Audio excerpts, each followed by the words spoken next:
Cold steel kisses her temple. The barrel trembles slightly. Whoever's holding it isn't as calm as he pretends to be. Elena Graves feels the pressure against her skin, calculates the angle, estimates the trigger. Pull weight at roughly 5.5 pounds. Standard Glock 19, 9mm, 15 rounds in the magazine, if fully loaded, one in the chamber. If he's competent enough to keep his weapon hot. He's competent. 7 hostile operators fill the operations room like smoke fills a burning building.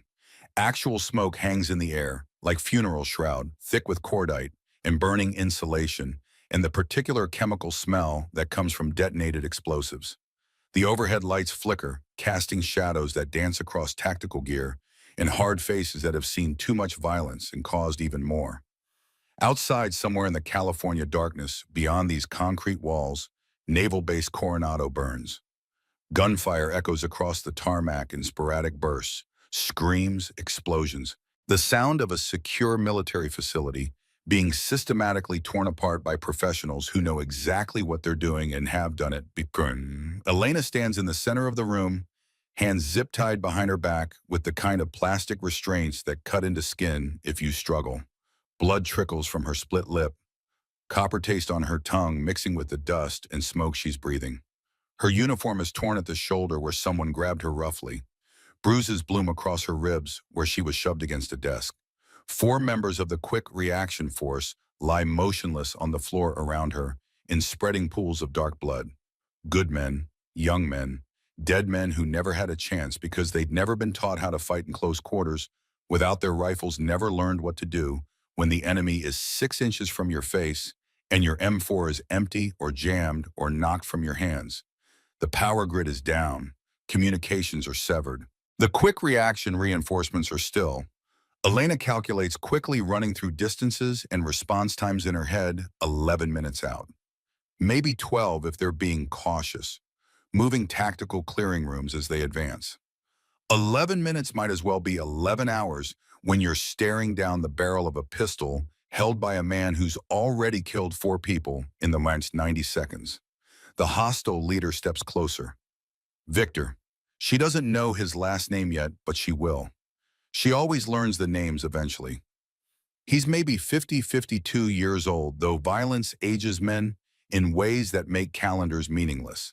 6'1", tall, 210 pounds, most of it muscle, going slightly soft around the edges, the way men in their 50s go soft even when they try to fight it. Scars on his knuckles that speak of bare-knuckle fighting. More scars on his neck disappearing under his tactical vest.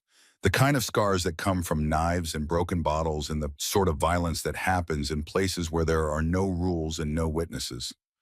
Russian military tattoos barely visible at his wrists, faded blue ink that tells stories about where he's been and what he's done.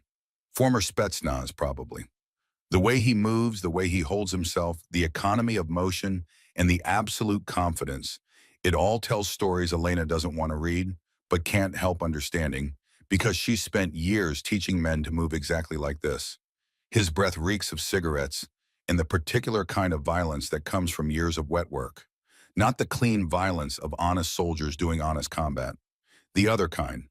The kind that wakes you up at 3 in the morning with your heart hammering and your sheets soaked through with sweat from dreams you can't quite remember but know were terrible. He grabs her tactical vest by the throat strap.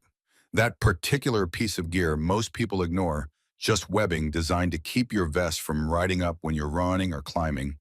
But in the wrong hands, in hands that know what they're doing, it becomes a handle, a control point, a way to lift a small woman right off her feet like she weighs nothing at all.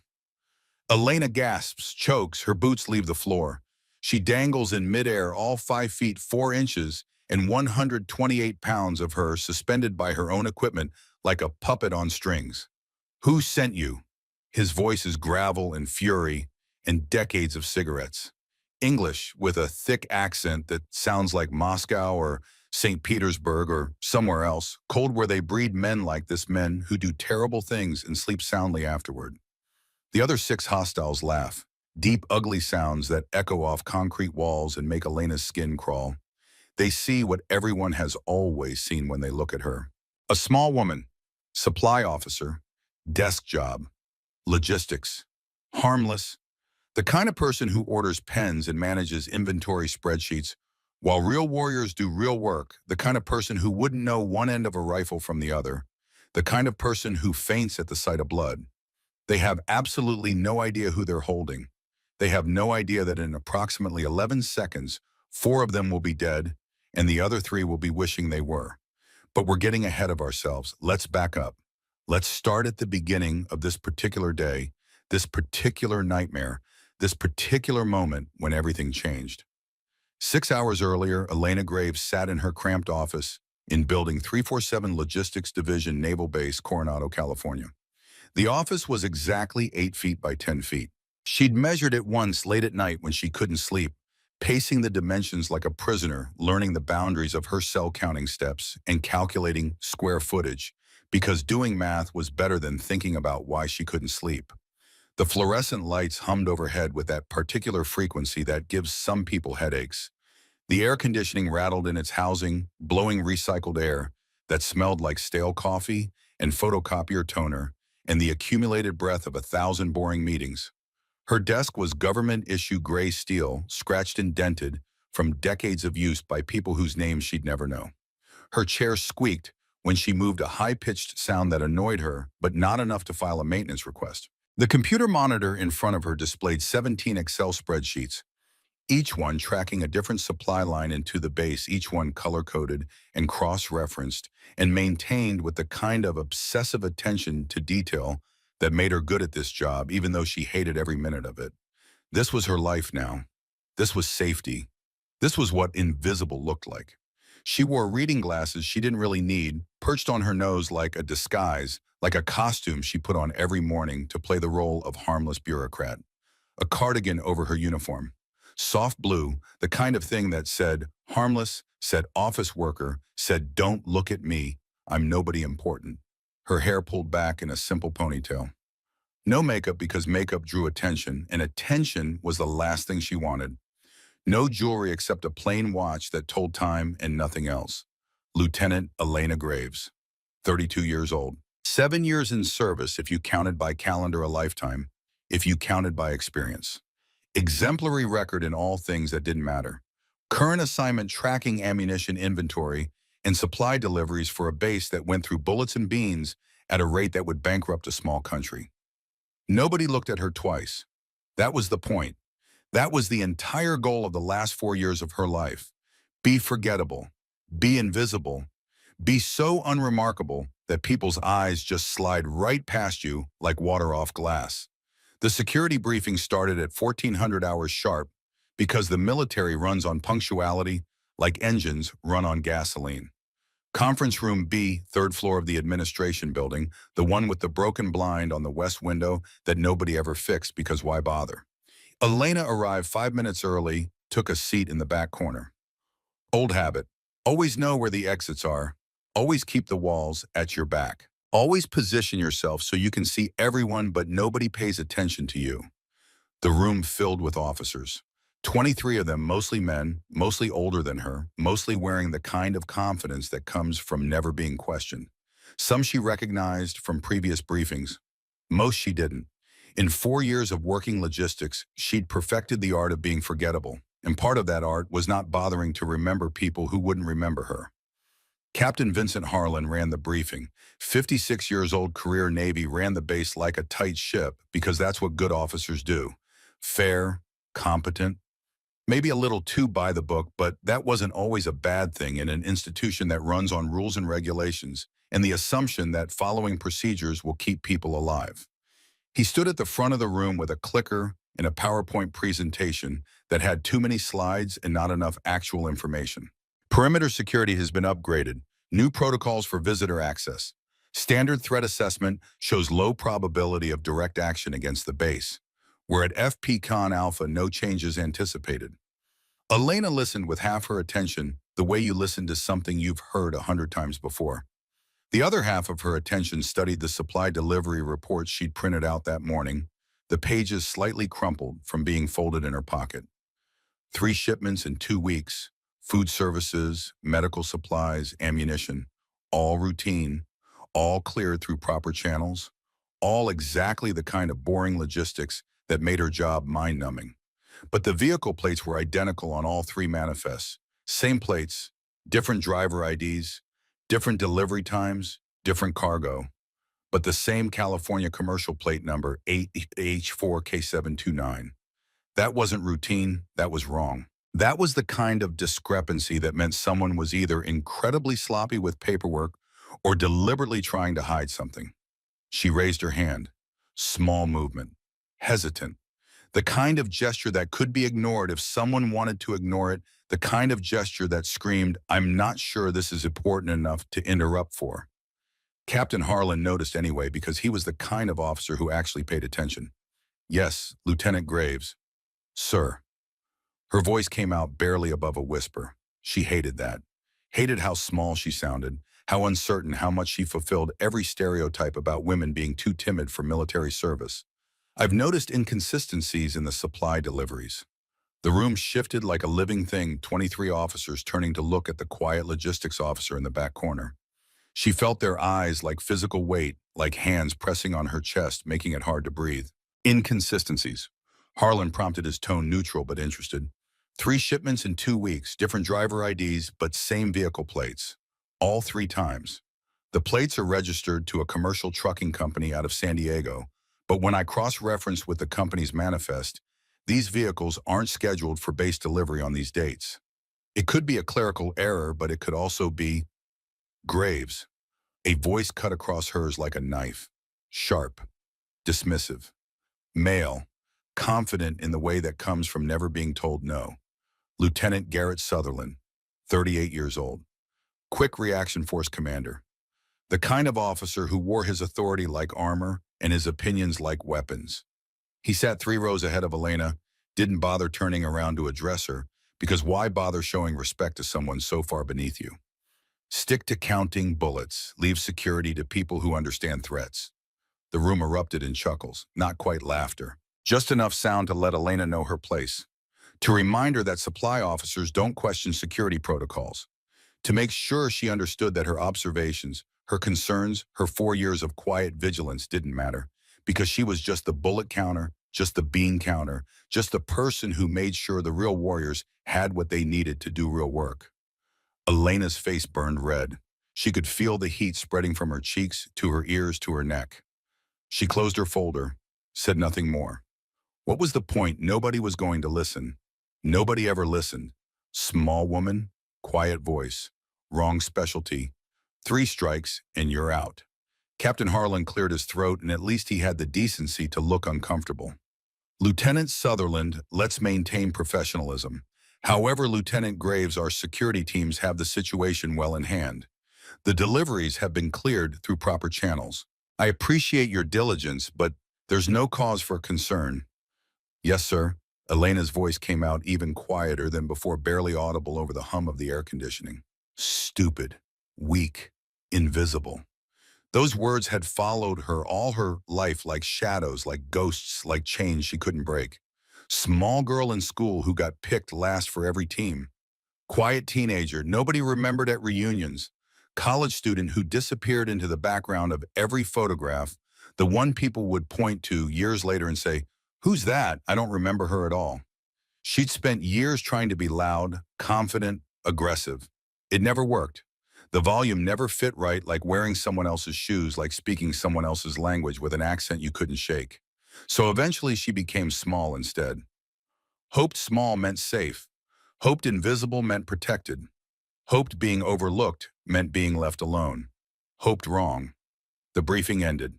Officers filed out, already forgetting the awkward moment, already moving on to more important things. Elena stayed in her seat until the room emptied, because standing up meant walking past people who might remember her, and she wanted to be forgotten as quickly as possible. Then she gathered her papers, adjusted her reading glasses, and walked back to Building 347, back to her 8x10 cell, back to Excel spreadsheets and supply manifests, in the careful construction of a life that didn't matter to anyone, least of all herself. But she kept thinking about those truck plates, about the inconsistency, about the way Sutherland had dismissed her without even turning around, like she was so far beneath his notice that eye contact would be wasted effort, about how many times in her life she'd been dismissed, underestimated, overlooked. treated like furniture, like wallpaper, like something that exists but doesn't matter. About how sometimes being overlooked was the only thing that kept you alive. About how sometimes being underestimated was the most dangerous weapon in your arsenal. 11 years earlier, summer 2014, Naval Special Warfare Center, Coronado. Elena Graves walked into the training facility for the first time as an instructor, not a student. 25 years old. 5 feet 4 inches of compact muscle and nervous energy and determination that bordered on obsession. She'd been training for this moment for 3 years. Been preparing her whole life really, even if she hadn't known it at the time. The facility was brutal architecture, concrete and steel, and the smell of sweat soaked so deep into the walls that no amount of bleach could touch it. The mat room stretched 50 feet on a side, padded floor that had absorbed a decade of impacts, bare walls except for a single American flag, windows set high enough that you couldn't see out nothing to distract from the work. 12 men waited for her on the mat. SEAL candidates, the ones who'd survived Hell Week and the grinder and all the other tortures designed to break human beings into components that could be rebuilt into weapons. They stood in a loose formation, sizing her up the way predators size up prey, the way men throughout history have sized up women and found them wanting. The smallest of them had 6 inches and 60 pounds on her. The largest was built like a mountain, 6'3", and probably 240 muscles on muscles, the kind of size that makes normal people feel small and inadequate. They didn't bother hiding their skepticism. A woman, teaching hand-to-hand combat to Navy SEALs, the best of the best, the hardest men in the hardest service.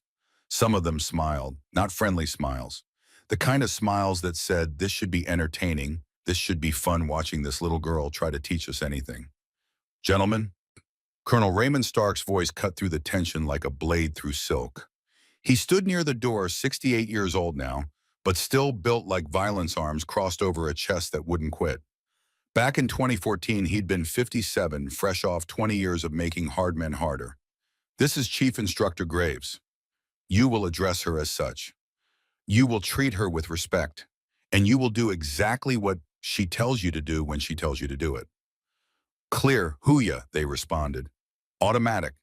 The conditioned response of men who've been trained to respond on command. But Elena heard the doubt under the word, heard the skepticism, heard the unspoken question really. Her chief instructor, Graves, learned the system I developed over 30 years of making men like you more dangerous than you have any right to be. She's been training with me for 3 years, 8 hours a day, 6 days a week. She's better than any of you. She's probably better than me at this point, and I could still break most of you without breathing hard. And for the next 8 weeks, she owns you. She owns your time. She owns your body. She owns your pain. Questions. Silence. But one of the candidates bigger than the others, maybe 6'2" and 230, arms like bridge cables, the kind of build that opens doors and wins fights just by existing, took a half step forward, not quite challenging, not quite submitting, testing. Sir, no disrespect, but we've been through hand-to-hand training. We've all got combatives certifications. Level 2, Level 3.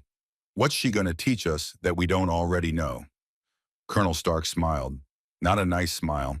The smile of a man who's seen this play out 1,000 times and knows exactly how it ends. Why don't you ask her? The big candidate turned to Elena, looked down at her because he was 8 inches taller and probably thought that mattered. Ma'am, what are you going to teach us? Elena took off her jacket, rolled her shoulders, stepped onto the mat. Her voice came out steady, quiet, but not weak. Never weak when she was on the mat. This was her space, her domain, the one place where being small didn't matter. I'm going to teach you how to kill someone with a stapler, with a belt, with a magazine from your rifle, with their own bootlaces if that's all you've got. I'm going to teach you that size means nothing. That strength matters less than you think. That the only thing that matters in close quarters is leverage timing and the willingness to break another human being into pieces so small they'll need dental records to identify the body. She looked at the big candidate, really looked at him, studied his stance, his weight distribution, the way he held himself, already calculating. Step onto the mat. He did, confident, maybe a little amused. He probably outweighed her by 100 pounds, probably benched 315. Probably thought this was going to be a demonstration where she showed some cute technique that worked in theory, but would never survive contact with real violence, because real violence was messy and brutal and had nothing to do with technique. Try to grab me, Elena said. He reached for her. Not full speed, not trying to hurt her, just reaching like you'd reach for a handshake or a door handle. His hand came toward her shoulder in a lazy arc that assumed she wouldn't or couldn't evade. Elena moved. Her right hand deflected his reaching arm at the wrist. Small movement. Precise. His momentum carried him forward off balance in a way he didn't expect, because most people don't think about balance until they don't have it anymore. Her left hand came up palm strike to his elbow joint, not hard, just enough to collapse the structure. His arm bent wrong. She stepped through, rotating her hips, using his own body weight against him like judo, like aikido, like physics made violent. Her foot swept his ankle. He started to fall. She caught his falling arm, plied a standing arm, bar his elbow locked straight, her body weight levering against the joint in a way that would break bone if she added another 10 pounds of pressure. He gasped, tried to resist. She added pressure. Not much, just enough to make the point, just enough to make it hurt. Then her free hand shot up, 2 fingers extended, stopping a quarter inch from his eye. Close enough that he could feel her breath on his face. Close enough that he went completely still, because evolution has trained humans not to fuck around when something's aiming at their eyes. Your brachial nerve cluster, she said quietly, still holding the arm bar with one hand, while the other hovered near his face, is exposed right here. She moved her finger to his inner arm, just above the elbow, to a spot most people don't know exists. If I strike it with focused pressure, your arm goes numb for 40 seconds. Long enough for me to take your sidearm if you're carrying. Long enough to break your neck if I need to. Long enough to kill you 3 different ways before you can react. She released him. Step back, professional, clean, no gloating, just demonstration. The big candidate straightened, rubbing his arm eyes wide with the kind of understanding that only comes from experiencing something personally. That was 6 seconds, Elena said. In a real fight, you'd already be dead, in 3 different ways. Colonel Stark was nodding from the doorway, satisfied, vindicated. She's the one I told you about. The 12 candidates looked at Elena differently now, not with skepticism, with the particular attention soldiers give to someone who might keep them alive. With respect earned through demonstration rather than demanded through rank. Over the next 8 weeks, she taught them, really taught them. Not the sanitized combatives that looked good in demonstrations and made generals feel good about training budgets. The ugly stuff, the brutal efficiency of close quarters combat when your rifle jams, or you run out of ammunition, or you turn a corner and there's an enemy 6 inches from your face and you have half a second to decide between living and dying. She taught them Colonel Stark's method, the system he'd developed over 30 years of making hard men harder. Stark had served in Desert Storm in 1991, learned brutal close quarters combat in Iraqi building, clearing operations when the air war ended, and it came down to room-to-room fighting where your body armor didn't help and your training was all that mattered. He'd seen what worked when bullets stopped flying and it came down to hands and knives and desperate violence in confined spaces. He'd refined those lessons over decades, teaching Marine Force Recon, teaching SEAL teams, teaching anyone who'd listen. That size was just physics, and leverage was just geometry, and killing was just applied mathematics if you understood the formulas. But Elena also taught them her own refinements. The small adjustments that came from being smaller, weaker, perpetually underestimated. She showed them that being underestimated was a weapon if you knew how to use it. That quiet competence beat loud confidence every single time. That the most dangerous person in any room was the one nobody was watching because they seemed harmless.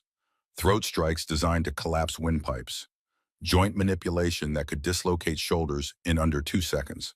Pressure points most people didn't know existed because anatomy textbooks don't usually include sections on how to cause maximum pain with minimum effort, how to turn a pen into a weapon, how to use someone's own body weight against them, how to fight 3 opponents simultaneously by making them get in each other's way, how to kill quietly with bare hands using techniques that left no marks and looked like natural causes if you did them right. She taught them to be invisible until the moment violence was required, then to be absolutely overwhelming, then to be invisible again. One of the 12 candidates stood out, Alexei Volkov, 28 years old. Russian-American third-generation parents had immigrated in the 70s back when the Cold War was still cold. Talented, arrogant, cocky in a way that usually got people hurt, but somehow worked for him. Undeniably skilled in ways that transcended normal training. He learned faster than the others. Moved with an efficiency that suggested prior training, though nothing in his file indicated formal martial arts background. Just natural aptitude and the particular ruthlessness that came from growing up somewhere hard, where fighting wasn't sport but survival. "You're good," Elena told him after a particularly brutal sparring session where he'd come closer than anyone else to actually tagging her. "Better than good, but you're reckless." "Reckless works," Alexei said, breathing hard, grinning through sweat and satisfaction. "I'm still standing. Against classmates, in training, with rules. In the real world, reckless means dead. Means you get one good hit and then someone shoots you while you're celebrating." His grin faded. Something shifted in his eyes, understanding, acceptance. "Then teach me to be careful." She did. Over 8 weeks, she poured everything Colonel Stark had taught her into these 12 men, and they absorbed it, changed, became something more dangerous than they'd been before, something more capable, something more likely to come home from wherever the Navy sent them. When they graduated, Colonel Stark pulled her aside. "You did good work, kiddo. Those 12 are going to be legends." "They already were legends," Elena said. "SEALs always are." "No," Stark shook his head. "They're going to be legends because of what you taught them. The difference between coming home and coming home in a box. They'll remember you, and they'll teach others. That's legacy. That's how you become immortal in this business." Legacy. Elena liked the sound of that word, liked the idea that she might matter, might leave something behind, might be more than just another face in another yearbook that nobody remembered. Over the next 7 years, she trained 73 Navy SEAL candidates. 6 classes of 12 students each, then one final class of 13 because the numbers worked out that way. 73 men who learned to fight the way she fought, who learned that being overlooked, underestimated, invisible was sometimes the greatest weapon in your arsenal. Who learned that size was just physics and strength was just one variable in an equation that had 100 other variables that mattered just as much or more. They called her Phantom. Not because she was scary, because when she moved, you didn't see her coming. Because she could be standing right next to you and you wouldn't notice until your world exploded into pain and suddenly you were on the ground wondering what the hell just happened. Some of those 73 went on to run their own SEAL teams. Some became instructors themselves, teaching her techniques to new generations, spreading the knowledge like a virus that made everyone more dangerous. Some died in combat, but fewer than the statistical average, because what she taught them worked. It kept them alive in situations where other operators died. It gave them edges they wouldn't otherwise have had. She wasn't famous, didn't want to be. Fame meant attention, and attention meant scrutiny. And scrutiny meant people asking questions she didn't want to answer. But her program became legendary in the quiet way that matters to professionals. Word spread through the SEAL community. If Phantom trained you, you were unkillable. If Phantom certified you, you were the deadliest operator in any room. It became a point of pride, a credential, a badge of honor, whispered in bars and training facilities and forward operating bases. Among those 73 were men whose names would matter later. Dominic Sterling, trained in 2016, combat medic, solid, reliable, would eventually become Master Chief with SEAL Team 3. Marcus Webb, trained in 2019, quiet kid from Pennsylvania, serious, asked good questions, never stood out but never screwed up. The kind of student who graduates without fanfare and goes on to have a solid career. And Cody Brennan, trained in her final class 2021, farm kid from Montana, 24 years old, dedicated, pure heart. The kind of student who showed up early and stayed late and absorbed every lesson like his life depended on it. Because it did. Elena Graves, aged 25 to 32, built a legacy out of violence and mathematics and teaching men to respect someone they'd initially dismissed. Built something that mattered. Built something that saved lives. Then in 2021, everything fell apart. The accident happened on a Tuesday. Spring morning April, the kind of California weather that makes you forget winter exists. Elena was running an advanced grappling session with her final class. 13 students all in their last week before graduation, all confident and skilled and ready to take what she taught them into the real world. Cody Brennan was her best student in this class, 24 years old. Farm kid from Montana who'd never seen the ocean until he joined the Navy. Quiet, dedicated, pure heart. The kind of student who made teaching feel like purpose instead of just work. "Run the sequence again," Elena called out from her position near the edge of the mat. "Brennan, you're the aggressor. Full speed. Davis, you're defending. Remember, this is advanced. If you fuck up, you get hurt. If he fucks up, he gets hurt. That's why we train. So when it matters, you don't fuck up." Cody nodded, stepped onto the mat. His training partner, another candidate named Davis, good kid, solid performer, nothing special, but nothing wrong, either set his stance. They'd run this sequence 20 times already. Advanced throw from a failed guard position. Difficult but not dangerous if you knew how to fall, and both of them knew how to fall, because Elena had spent weeks drilling proper break falls until they could do them in their sleep. Cody knew how to fall. Elena had taught him herself, had watched him practice 1,000 times, had certified him on this exact technique 3 days ago. He shot in for the takedown. Davis defended exactly as drilled, exactly as practiced. Cody transitioned, attempting the throw. His foot planted. The mat shifted beneath him. Quarter inch, barely noticeable, but enough. Enough to change the angle, enough to alter the trajectory, enough to turn a routine drill into catastrophe. Cody's throw completed. He went airborne, came down hard. Wrong. His shoulder impacted first, driving his head down at an angle that sent Elena's hindbrain screaming warnings a half second too late to matter, because physics doesn't care about warnings and momentum doesn't care about intentions. The sound was wrong. Not the regular thud of body hitting mat, something that cracked, something that snapped, something that broke. Cody didn't move. Elena was at his side in 2 seconds flat, running on automatic on training on the emergency response protocol she drilled into herself over years of teaching dangerous techniques to dangerous men. "Nobody touch him. Davis, call the medics. Now. Everyone else back away. Give him space." Davis stood frozen, staring. His face had gone white like chalk, like paper, like death. "Davis, medics, move your ass, now." He moved, pulled out his phone with shaking hands that could barely hold it. Elena checked Cody's pulse. Present, strong. That was good. His breathing. Regular. Also good. But he wasn't moving, wasn't responding.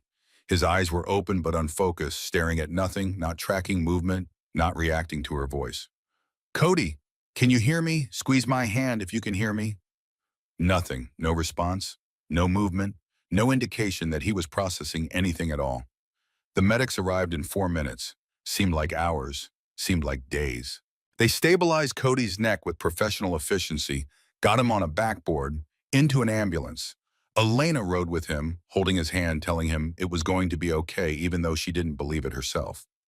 It wasn't okay. C5, C6 vertebrae, fractured, spinal cord damage. The kind of injury that changes everything forever.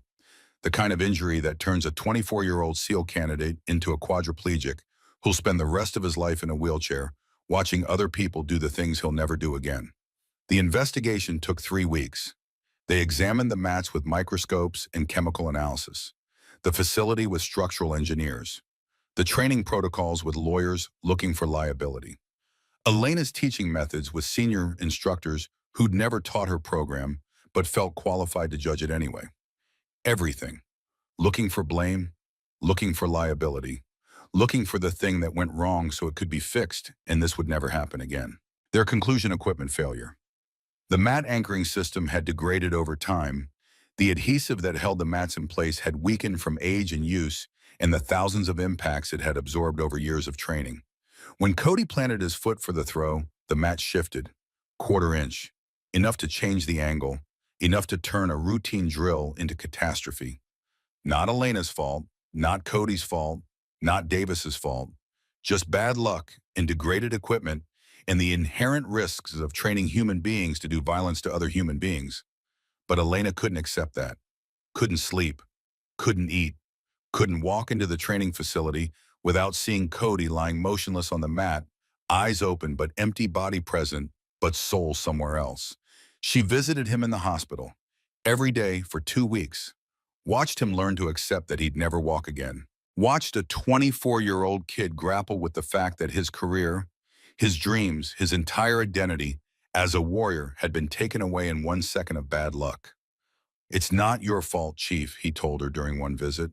His voice was steady, brave, the kind of bravery that comes from having no other choice. "We all knew the risks. I signed the waivers. I'd do it again." But Elena heard what he didn't say, saw it in his eyes, the fear, the grief, the monumental unfairness of being 24 years old and paralyzed from the chest down because a mat shifted a quarter inch at exactly the wrong moment. She requested a transfer that afternoon. Out of training, out of instruction, out of anything that involved putting students at risk, out of anything that mattered. Captain Harlan tried to talk her out of it. "Elena, the investigation cleared you.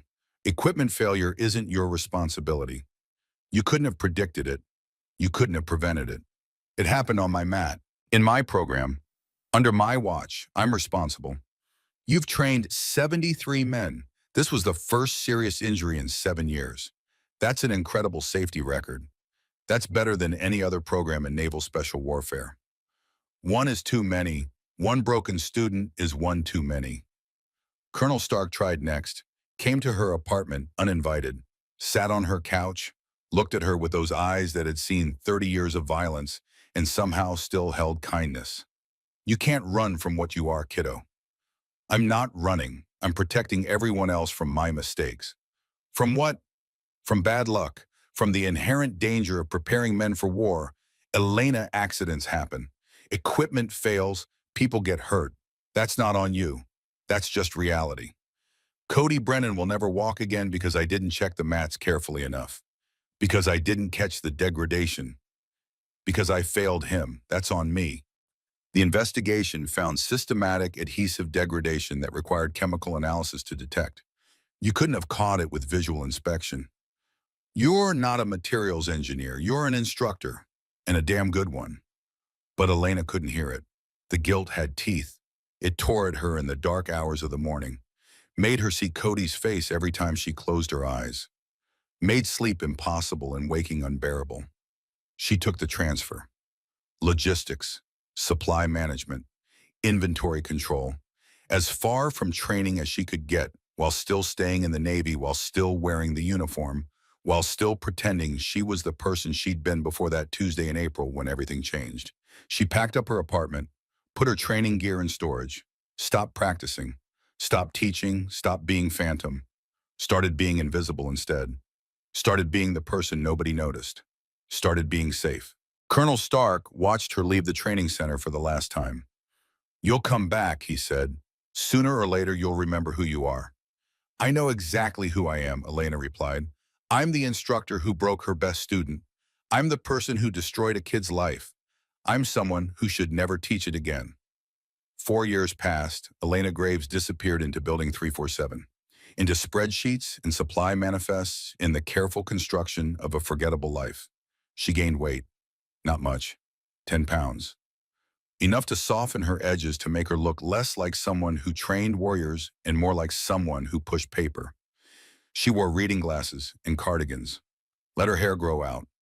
Stopped looking like someone who could kill you with a magazine and started looking like someone's aunt who worked in an office. Nobody at the base knew about Phantom.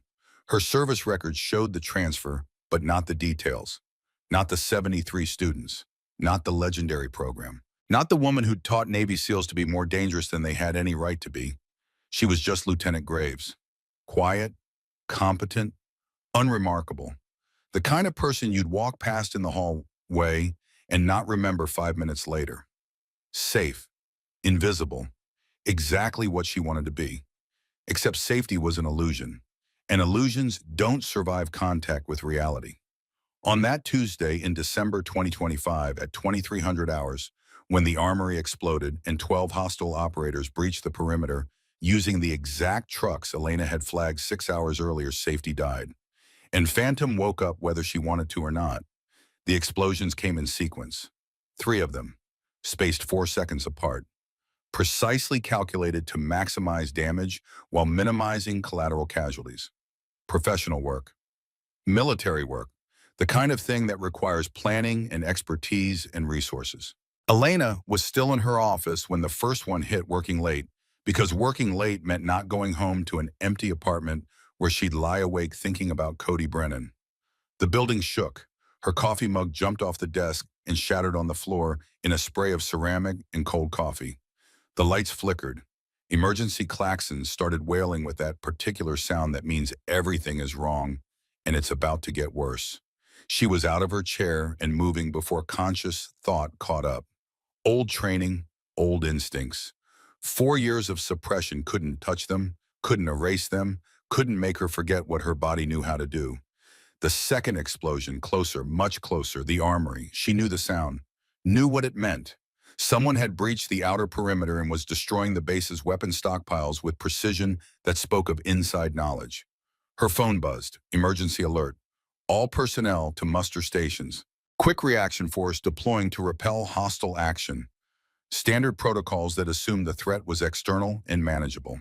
The third explosion, different direction, communications hub. Taking out the base's ability to call for help, to coordinate response, to do anything except die in isolated pockets. Elena's tactical brain, the one she'd tried to bury under 4 years of logistics and spreadsheets, started calculating. 3 simultaneous targets. Coordinated, precise. This wasn't terrorism. This was a military operation. Well-planned, well-executed. The kind of thing that required months of reconnaissance and inside information. And the QRF was going to walk straight into it because Lieutenant Sutherland was competent at his job, but he'd never fought an enemy that understood military tactics this well. She ran, not towards safety like the emergency protocol said, toward the operations center where the QRF would stage before deploying. If this was coordinated, if this was professional, they'd hit the operations center next, catch the reaction force before it could react. She was right. Elena reached the operations center just as Lieutenant Sutherland and his team were gearing up. 12 men, good soldiers, brave, well-trained in most things, but not in close quarters combat, not in the brutal efficiency required when you can't use your rifle, when it's knife in hands and violence measured in inches instead of meters. Lieutenant, Elena gasped out of breath from running. It's a trap. The explosions are bait. They want you bunched up in, Graves, get to safety. This is combat. Real operators handle it. Sutherland didn't even look at her. Too busy checking his rifle, his gear, his team. Too busy being a warrior to listen to the supply clerk. Listen to me. 3 coordinated strikes means they know our response protocols. They'll hit this building next and catch you before you can deploy. You need to spread out, The door exploded inward. Shaped charge, precisely placed to maximize casualties. The blast wave knocked Elena off her feet like a giant hand swatting a fly. Her ears rang with that high-pitched whine that means temporary hearing damage. Smoke filled the room thick enough to choke on. Through the haze, she saw figures moving. Tactical gear, night vision, suppressed weapons. Professional. 12 hostiles flooded in like water through a broken dam. The QRF tried to respond, but they were bunched up exactly like Elena had warned, caught in the middle of gearing up. Half of them weren't wearing plates. None of them had anticipated an assault this fast, this close, this coordinated. The hostiles moved like surgical instruments, like machines, like people who'd done this before and knew exactly how it would end. Double tap shots, controlled, professional, no spray and pray, no panic fire, just clinical execution. 4 of Sutherland's men went down in the first 5 seconds. Clean headshots, no hesitation, no mercy, just efficiency. Sutherland returned fire, dropped 2 hostiles with controlled bursts that showed his training, but then his rifle jammed. Combat jam, failure to eject. The worst kind, because you can't clear it quickly. He tried anyway, didn't have time. A hostile closed on him faster than thought. Sutherland tried to defend with his rifle as a club, swung it like a baseball bat, didn't work. The hostile disarmed him with a technique Elena recognized because she'd taught that exact disarm to her 2017 class. Smooth, practiced, textbook. Then put 2 rounds in Sutherland's leg. Controlled shots. Not lethal. Designed to incapacitate without killing. They wanted prisoners. That was worse than wanting corpses. The remaining QRF members tried to fight, tried to do what they'd been trained to do, but they were outmatched in close quarters. The hostiles fought like they'd been born to it, like they'd trained for years doing nothing else, like someone had taught them techniques that made normal combatives look like kindergarten, like someone had taught them what Elena taught her students. The fight lasted 90 seconds. When it ended, 4 QRF members were dead. 8 were zip-tied, including Sutherland. The hostiles suffered 3 casualties. 9 remained operational. Acceptable losses for a successful assault. Elena had stayed low during the fight, pressed against the wall near an overturned desk. Invisible. Just another frightened logistics officer caught in the wrong place, playing the role she'd spent 4 years perfecting.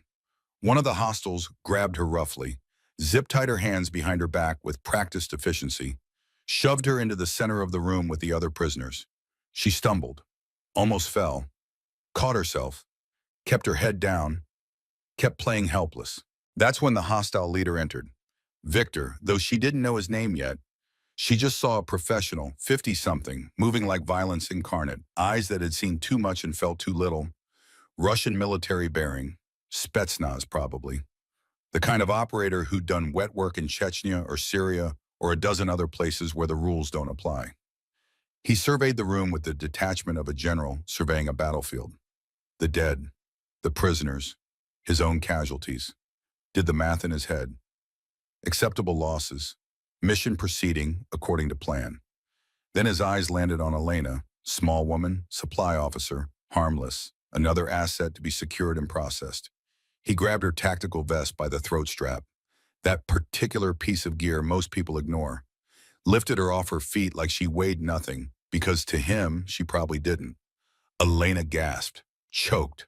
Her boots left the floor. She dangled in midair, all 5 feet 4 inches, and 128 pounds of her suspended by her own equipment. This is where we came in. This is where the story started. Cold steel against her temple. 7 hostiles laughing. Dead men on the floor. Victor demanding answers she couldn't give. Who sent you? The other hostiles laughed. The prisoners watched with dead eyes. Sutherland tried to say something, got kicked in his wounded leg for the effort. Screamed, shut up. Elena dangled, analyzed, counted, left hand on her throat strap, right hand reaching for his sidearm. Weight distribution 70% on his front leg to support her weight. 3 feet from the desk edge. 2 hostiles at 6 o'clock in position covering the prisoners. 1 by the door watching for reinforcements. 3 more outside covering the perimeter based on the tactical coordination she'd observed. 4 years. 4 years she'd hidden. 4 years she'd tried to forget who she was. 4 years pretending that Phantom had died with Cody Brennan's paralysis. But muscle memory doesn't die. Training doesn't fade. And when you've spent 7 years teaching 73 men how to kill efficiently, your body remembers every lesson even when your conscious mind wants to forget. Victor pressed the pistol barrel under her chin, cold steel on soft flesh. Last chance. Who sent you? Elena's knee drove upward, fast as a striking snake, precise as a surgical instrument, targeting the exposed nerve cluster on the inside of his elbow joint, the ulnar nerve, the same spot she'd shown that big SEAL candidate 11 years ago on her first day teaching, the same pressure point she'd taught 73 students to exploit because it works every single time if you hit it right. Victor's grip released. Pain reflex, automatic, can't be trained away no matter how tough you are because nerves don't negotiate. Elena dropped, twisted as she fell. Her bound hands swung up over his head in an arc. The plastic zip tie caught across his throat like a garrote. She pulled with her body weight, leveraged against his spine, used physics against biology. He gasped, clawed at his neck. The pistol fell from his hand, clattered on concrete. The hostile at 6 o'clock raised his rifle. Combat reflexes, threat assessment, engage the active threat, standard training. He fired. Elena kicked off the desk, used Victor's body as a pivot point. They spun. The 3-round burst hit Victor instead of her. Center mass. His body armor caught it, but the impact was enough to stagger him. She released him, let him fall, rolled, came up with his drop pistol in her bound hands. The grip was awkward with her hands behind her back, but she'd trained for this, had drilled worst-case scenarios until they became muscle memory. 2 shots, 2 bodies, the hostiles at 6 o'clock went down. Clean hits, center mass. They'd never see their families again. The hostile by the door fumbled for his weapon. Too slow, way too slow. He was reacting to something that had already happened, playing the catch-up with violence that moved faster than thought. Elena leaped, wrapped her legs around his neck in a flying triangle choke. They crashed into the wall. He was bigger, stronger, tried to slam her off, tried to use his size advantage the way most people try to use size advantage. But size was just physics. Leverage was just geometry. And she'd been teaching this exact technique for 7 years. She squeezed, locked her ankles, applied pressure to the carotid arteries, not the windpipe because windpipe takes too long, cut off blood flow to the brain, 8 seconds until unconsciousness, 14 seconds until brain damage. She counted in her head while he thrashed. She held it for 10 seconds. He stopped struggling, went limp. She released, dropped, stood, breathing hard, bleeding from a dozen small cuts from the explosion and the fight, but alive. The room was silent except for labored breathing and the distant sound of alarms and the ringing in her ears that wouldn't go away for hours. 4 hostiles down. 11 seconds elapsed from Victor's grip to the last body hitting the floor. Lieutenant Garrett Sutherland stared at her from the floor where he lay bleeding, blood seeping through his tactical pants from his leg wound. His face had gone white. Not from blood loss, though, that would come soon enough. From shock. From watching the quiet supply clerk transform into something else entirely. "What the hell are you?" Elena didn't answer. She was already moving, already transitioning from combat to tactical thinking, checking the hostiles for keys to her restraints, finding none, retrieving a knife from one of the bodies, working it against her zip ties with awkward sawing motions.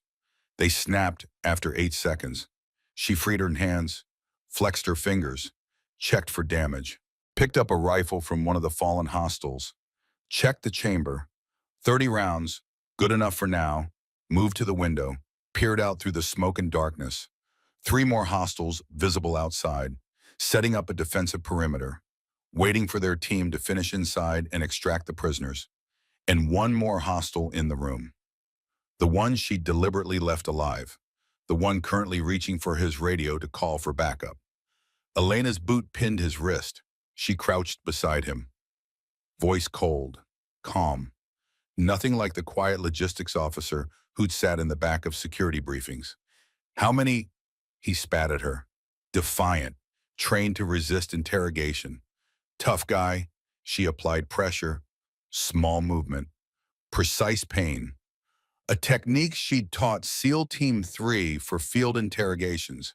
Not torture, just the application of anatomical knowledge to nerve clusters that made cooperation inevitable. She pressed her thumb into the soft tissue just below his wrist, where nerves run close to the surface.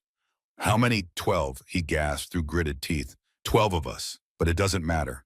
When they realize you've killed half the team, they'll come to finish this. You're already dead. You just don't know it yet." Elena zip-tied him with his own restraints. Poetic justice. "We'll see." She moved to free Sutherland, cut his zip ties with the knife. He tried to stand, couldn't. The leg wound was bad. Not arterial, but bad enough. He'd need surgery. Soon. "Graves," he whispered. His voice was shaky, shock setting in. "How did you—" The operations room door exploded inward for the 2nd time that night. 8 hostiles flooded in, the rest of the assault team. They'd heard the gunfire, radioed their captured teammate, gotten no response or gotten a response that meant trouble. Come to investigate, come to finish the job, found their teammates dead, found their prisoners freed, found one small woman standing in the center of the carnage, holding an empty rifle with the confidence of someone who knew exactly what she was doing. Elena had already checked. 9 rounds fired. Magazine depleted. The rifle was useless except as a club. She dropped it. No point pretending. Sutherland tried to stand, failed, fell back. The other surviving QRF members were wounded, exhausted, zip-tied at the ankles. They couldn't fight, couldn't help, could only watch. It was hopeless. 8 armed trained professional operators against 1 unarmed woman and several wounded men who could barely move. The hostile commander entered. Mountain of a man, 6'5", 240, body armor that looked like it could stop a truck, carrying a combat knife that belonged in a medieval torture chamber. He saw his dead team, 4 bodies, saw Viktor Volkov bleeding on the floor from the friendly fire round trying to push himself upright, saw Elena standing in the center, blood-spattered, empty-handed. But her stance told a story, the way she held herself, the way her weight was distributed, the absolute lack of fear in her eyes. The commander stopped, studied her. Professional assessment, threat evaluation. Something in her bearing made him hesitate. His eyes widened with recognition, and something that might have been fear. Phantom. The word dropped like a bomb in the quiet room. His team hesitated, looked at each other, looked at their commander, looked at Elena with new understanding. They had heard the stories. Every special operations professional had heard about Phantom, the ghost who trained Navy SEALs, the woman who could kill you with a magazine, a belt, a smile. The legend who'd built a program so brutal, so effective, that her students were considered the most dangerous close-quarters operators in the world. But Phantom was retired. Phantom had disappeared 4 years ago. Phantom was just a story told in training facilities and forward operating bases. A myth, a legend, not real. Except she was standing right in front of them, covered in their teammates' blood. Viktor Volkov pushed himself upright, bleeding from his mouth where the zip tie had damaged his throat. The body armor had saved him from the rifle round, but he was injured, angry, humiliated. "You're retired," he said, voice rough like gravel, uncertain for the first time since entering the room. "You don't do this anymore." Elena's hands moved without conscious thought, checked her pockets, found a government-issue ballpoint pen, standard supply office equipment, the kind of thing she ordered by the case, clicked it once, tested the weight, spun it between her fingers with the unconscious grace of someone who'd turned everyday objects into weapons 1,000 times. Close quarters combat wasn't about guns or knives. It was about improvisation, about turning anything into a weapon, about the willingness to do whatever violence was required with whatever tools were available, about understanding that a pen could be just as deadly as a pistol if you knew where to put it. She'd taught 73 men that lesson. Time to remind everyone what it meant. Her voice came out steady, quiet, deadly, the voice of Phantom, the voice she'd tried to bury for 4 years. "Retirement's over." Then Elena Graves moved, and the room learned why they called her Phantom. What happens next isn't a fight. It's a demonstration in applied violence. It's a masterclass in efficiency. It's proof that 7 years of teaching leaves marks that 4 years of hiding can't erase. The nearest hostile is Carter. She recognizes him instantly, even through the tactical gear and face covering. Trained him in 2017. Second-class 5th student, knife specialist, cocky, then professional now. He's reaching for his sidearm muscle memory, taking over. But his eyes are still processing the impossible fact that his old instructor is standing in front of him covered in blood. That half-second of recognition costs him everything. Elena closes the distance. 3 steps. The pen drives into the soft tissue behind his knee. Not deep. Doesn't need to be deep. Just needs to hit the pop-light teal nerve cluster she taught him about 8 years ago. The one most combatives programs don't even mention because it requires surgical precision to target in combat. She has surgical precision. Carter's leg buckles. Conditioned response. Can't be trained away. As he falls, Elena's hand is already moving. She strips his knife from its sheath. Same motion she drilled into him hundreds of times during training. Smooth, practiced, automatic. The knife feels right in her hand. Combat blade, 7 inches. Good balance. She recognizes the model, K-Bar Becker BK2. She'd recommended this specific blade to her 2017 class. Told them the weight distribution was optimal for close work. Carter's still falling when she moves to the next target. Lynch, 240 pounds of wrestler from Iowa. She trained him in 2018. Grappling specialist. Strong enough to break bones with leverage alone. He's already moving, trying to tackle her, using his size advantage the way she taught him. But she also taught him a version of the defense that had a deliberate flaw. Insurance policy. Because Elena Graves spent 7 years knowing that some students might turn, might sell out, might end up on the wrong side of a conflict. So she taught them techniques that work 99% of the time, except against her. Lynch shoots in low, perfect form, textbook takedown. His training is evident in every movement. Would work on almost any opponent in the world. Elena isn't almost any opponent. She pivots. Small movement, 6 inches to the left. Uses the edge of the overturned desk as a fulcrum point. Lynch's momentum carries him forward into the obstacle. His shoulder hits the desk corner. She helps by adding force with her knee, driving him into the improvised barrier. His collarbone snaps. The sound is distinct, clean, musical almost. He roars in pain, the sound echoing off concrete walls. Elena's already past him, knife spinning in her hand, moving toward Williams. Williams, striker. Muay Thai background before he joined the Navy. She trained him in 2019, last year before everything fell apart. Good student, quick learner. Had a girlfriend named Sarah he wanted to marry, talked about her constantly. During water breaks, showed everyone pictures of the ring he was saving up for. Wonder what happened to those plans. Wonder what series of bad decisions led him here, pointing a suppressed rifle at his former instructor in a smoke-filled room on a burning naval base. He fires. 3-round burst. Controlled. Professional. His form is textbook. Exactly what she taught him. The rounds go wide. Not because his aim is off, because Elena's already moving in a pattern he can't predict. Can't predict because she never taught it to him. Kept some techniques, private. Insurance policy. Just for situations exactly like this. She closes inside his rifle's effective range. Too close for him to bring the barrel around without exposing himself. He tries anyway. Tries to use the rifle as a bludgeon. Buttstock to the face. Devastating if it connects. It doesn't connect. Elena ducks under the swing. Comes up inside his guard. The knife flashes. Once. Twice. Shallow cuts across his firing hand. Flexor tendons. Nothing fatal. But his fingers spasm involuntarily. The rifle falls from nerveless hands. Her elbow drives into his solar plexus. The strike is precise. Calculated. Targets the celiac plexus, that cluster of nerves that controls breathing. He doubles over, diaphragm spasming, unable to draw breath. She brings her knee up, meets his descending face.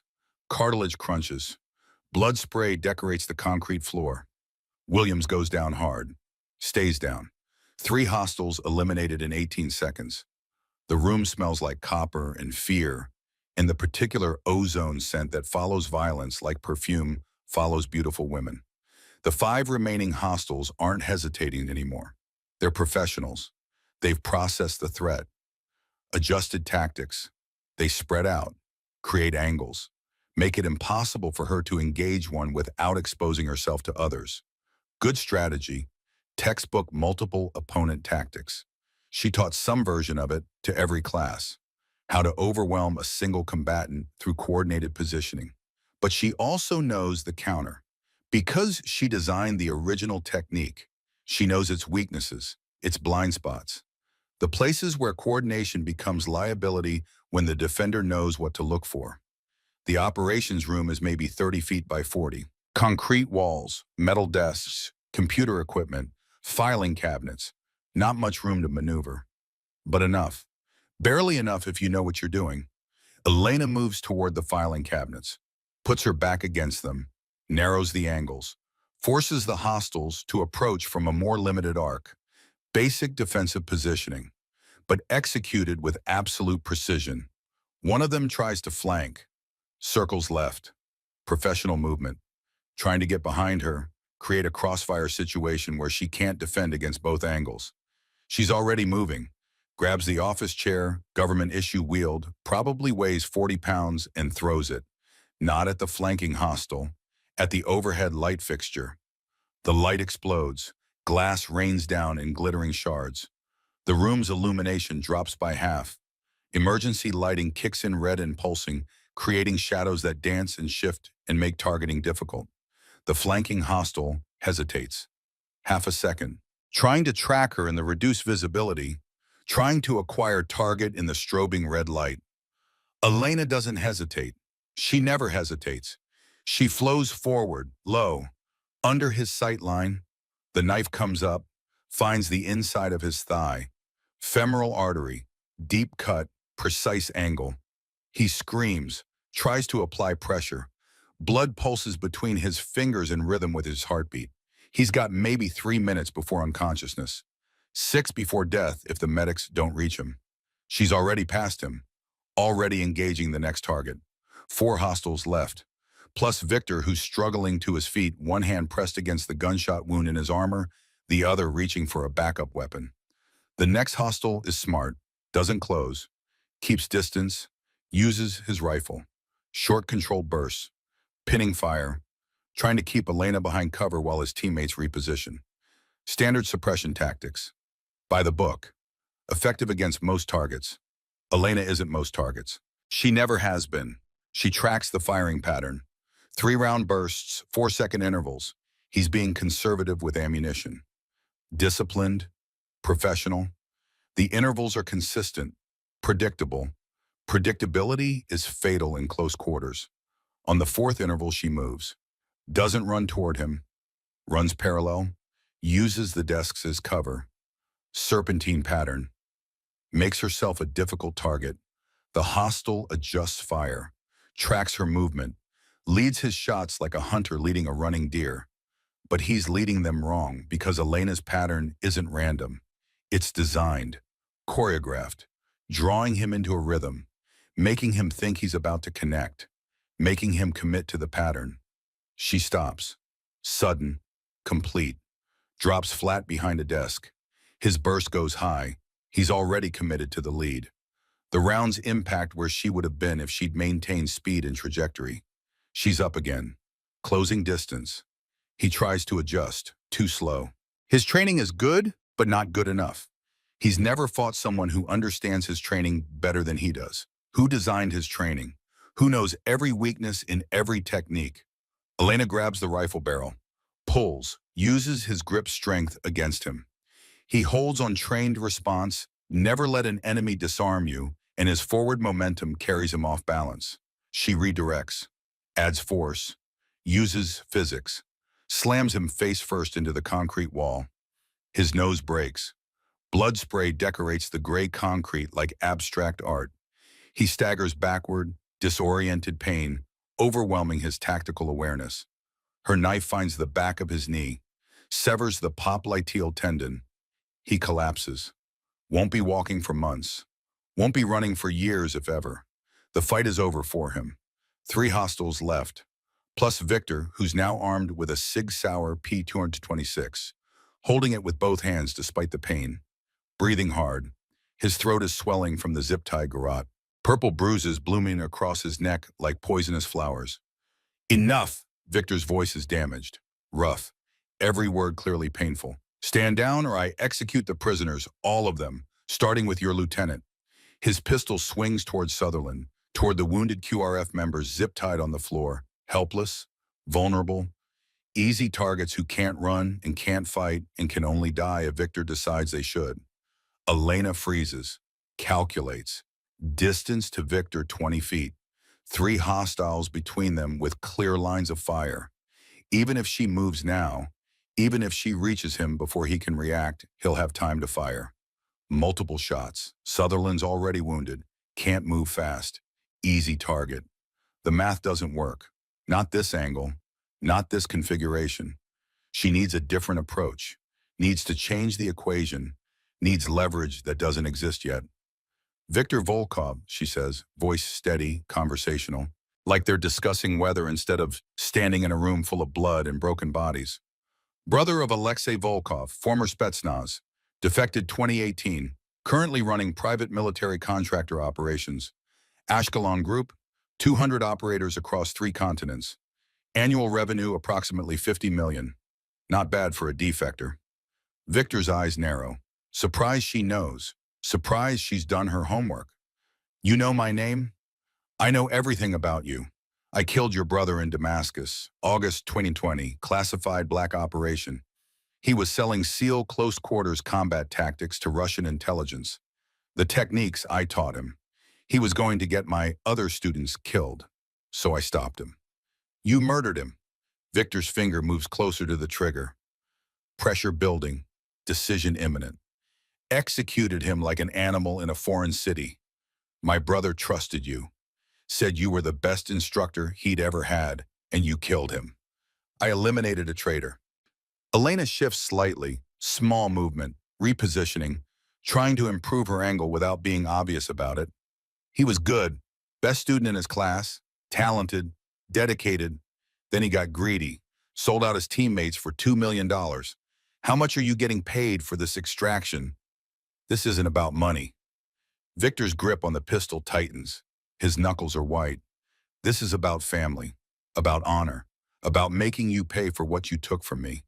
Alexei was my brother, my only family. You took him from me. Your brother took himself out when he chose betrayal over loyalty. You want to blame someone? Blame whoever offered him the money. Blame the system that let him fall through the cracks. But don't blame me for doing my job. One of the 3 remaining hostiles moves, trying to flank again, trying to get behind Elena while Victor has her attention. Standard tactics. Create crossfire. Eliminate the threat from multiple angles. She tracks the movement with a peripheral vision. Doesn't turn, doesn't acknowledge, but her body adjusts. Slight weight shift. Preparation. Coiling. Your job. Victor spits blood. The throat damage is worse than Elena thought.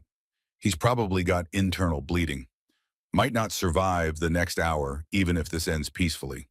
Your job was to train warriors, not to execute them in foreign cities like an assassin, not to murder my brother in cold blood. My job was to protect American operators from threats foreign and domestic. Alexei became a threat. I eliminated him. Same thing I'm about to do to you if you don't put down that weapon. Big words from someone who's outnumbered 4-1. Elena smiles. It's not a nice smile. It's the smile Phantom wore when teaching students their final lessons. The ones about humility, about respect, about never underestimating someone because of their she's or gender or quiet voice. Victor, I trained 73 Navy SEALs over 7 years. Best close quarters combat program in naval special warfare history. You brought 12 operators to this base. I've already killed or incapacitated 8. Your 3 remaining men are about to learn why your brother called me the most dangerous person he'd ever met. You're out of weapons, out of position, out of options. One wrong move and I execute your lieutenant, then the others.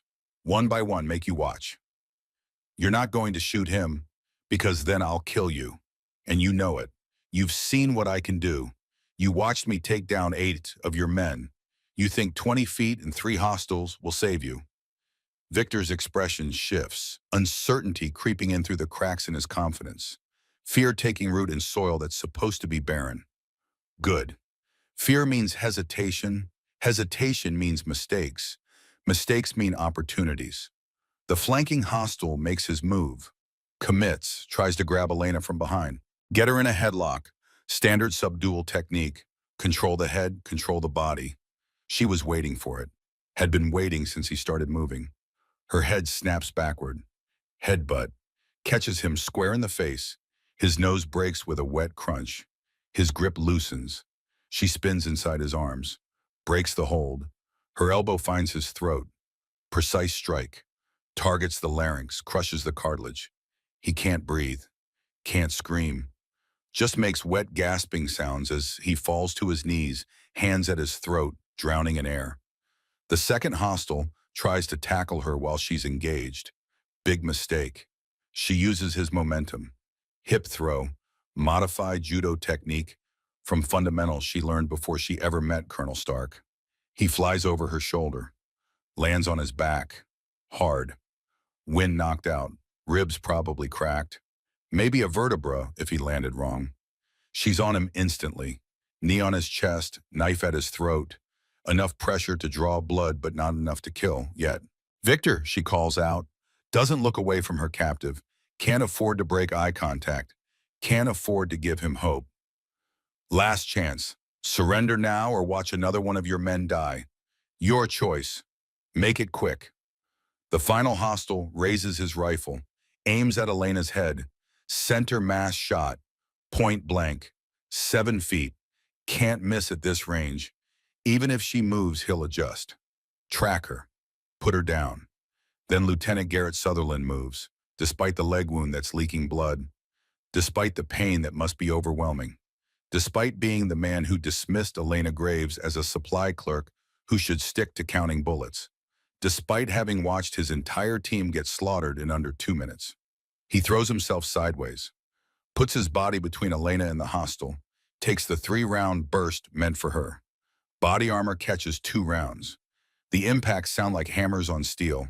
The 3rd round punches through where the plates meet at the shoulder, blood spray. Sutherland goes down hard. But his sacrifice creates an opening, a gap, a moment where the hostile is staring at Sutherland instead of tracking Elena. A moment of shock because nobody expects a wounded man to throw himself into gunfire. That moment is all she needs. It's all she's ever needed. Elena's already moving. Leaves her captive with the knife still at his throat. Flows toward the shooting hostile. Her body moves with the unconscious grace that comes from 7 years of teaching the same movements over and over until they're more instinct than thought. She reaches him before he can reacquire target. Disarms him. 3-move sequence burned into muscle memory. Strike to the wrist. Pain compliance. Strip the rifle from weakened grip. Buttstock to the face. Kinetic energy plus hard surface equals unconsciousness. He drops like a puppet with cut strings. Now it's just Victor. 20 feet of space between them. One wounded PMC commander with a pistol and internal injuries that are probably fatal. One former instructor covered in other people's blood. The room smells like cordite and copper and death. Emergency lighting pulses red. Somewhere in the distance, sirens wail. Reinforcements coming. Too late to matter for this fight, but soon enough to matter for what comes after. Your move, Elena says. Victor looks around the room. His team, dead or incapacitated, every single one. His mission, failed, his revenge, slipping away like water through fingers. He's bleeding internally, probably in shock, definitely dying, but he's still holding the pistol, still has it trained on Sutherland, who's now bleeding from a shoulder wound in addition to the leg injury.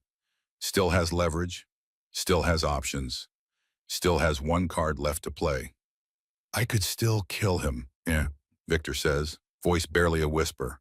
The throat damage is critical now. Every word is agony.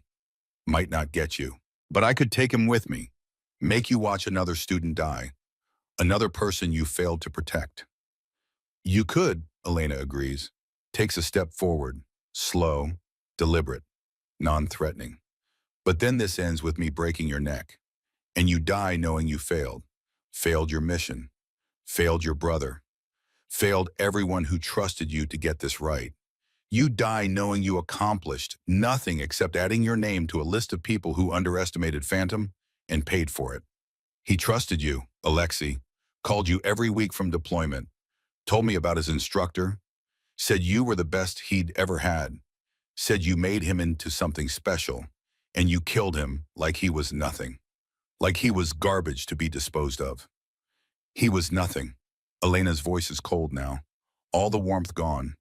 This is Phantom talking, the instructor who spent 7 years teaching men to survive, who watched one of her best students betray everything she taught him. The moment he sold out his teammates, he became nothing. Just another traitor, just another target, just another problem that needed solving. I don't mourn traitors, I eliminate them. He was my brother. He was a SEAL. He knew the price of betrayal, knew what would happen if he got caught. He chose money over honor. That's on him, not on me, not on anyone except him. Victor's hand trembles. The pistol wavers. He's fading, blood loss, shock, dying man trying to hold on to the last shreds of purpose, trying to find meaning in meaningless violence. I spent 2 years planning this, he whispers. 2 years tracking you. Found out you disappeared. Gone into hiding. Took me 18 months just to locate you in this logistics position. Another 6 months to plan the assault. Coordinate the team. Get the equipment. All for this moment. All to make you pay for what you took from me. I'm still standing, Elena says. Your brother's still dead. Your team's destroyed. Your revenge failed? How's that feel? Victor's expression changes. The rage drains away like water from a broken vessel, replaced by something else. Something that might be respect, or recognition, or the particular clarity that comes when you're dying and all the bullshit falls away and you see things as they really are for the first time in years. He was right about you, Victor says, voice fading, getting quieter with each word. Each word might be his last. Alexei, he said you were the best. Said if he ever had to fight you, he'd lose. I didn't believe him. Thought he was exaggerating, being dramatic. Russians are dramatic, you know, it's in our blood. But he was right. You are the best I've ever seen, and I've seen a lot in 52 years. Doesn't change what he did, doesn't change what you did, doesn't change anything, except maybe you understand now why I'm still alive and he's not. No. Victor lowers the pistol. Not much, just a few degrees. Enough to not be an immediate threat. But it changes what I'm about to tell you, because I'm dying anyway, can feel it. Internal bleeding, cold spreading from my core. Maybe 10 minutes left, maybe less. So why not tell the truth? Why not give you one last gift? Elena tenses. This could be a trick, could be distraction, could be the equipment failure, Victor says. 2021, your student, the one who got paralyzed. Cody Brennan, Montana farm kid. Your best student that year. That wasn't an accident. The room tilts. Not physically, just in Elena's perception. Like reality has shifted slightly off its axis. Like the ground beneath her feet suddenly isn't as solid as she thought. What? The mat anchors that failed, we sabotaged them. 6 months before the accident, one of my inside men, former student of yours actually, turned for money, good money. He loosened the adhesive, made it look like age degradation. Chemical process that mimicked natural breakdown. Waited for the failure. Waited for someone to get hurt. Phase 1, revenge for Alexei. We wanted you broken, wanted you to quit, wanted you vulnerable. Easier to kill when you're not surrounded by warriors, when you're not teaching men to be dangerous. Thought the guilt would destroy you, and it did, didn't it, watching you disappear into that logistics position? That was almost as satisfying as killing you would have been. Something breaks inside Elena. Not breaks like shattering, breaks like a pair releasing pressure that's been building for 4 years. The guilt, the self-blame, the crushing weight of responsibility for Cody Brennan's paralysis, the sleepless nights, the constant replay of that moment. The knowledge that she'd destroyed a good kid's life. It wasn't her fault, wasn't her training, wasn't her negligence. It was murder. Attempted murder through proxy, using her own student as ammunition, using a good kid's broken body as a weapon against her. Who? Her voice is barely audible. Dangerous. The kind of quiet that precedes storms. Who was your inside man? Which one of my students betrayed us? Victor smiles, blood on his teeth, red staining his lips, peace on his face. Does it matter?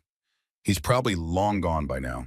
Took his money, disappeared into whatever hole contractors disappear into when the job's done. That's how it works. Loyalty lasts as long as the paycheck. After that, you're just ghosts. Give me a name. Or what? You'll kill me.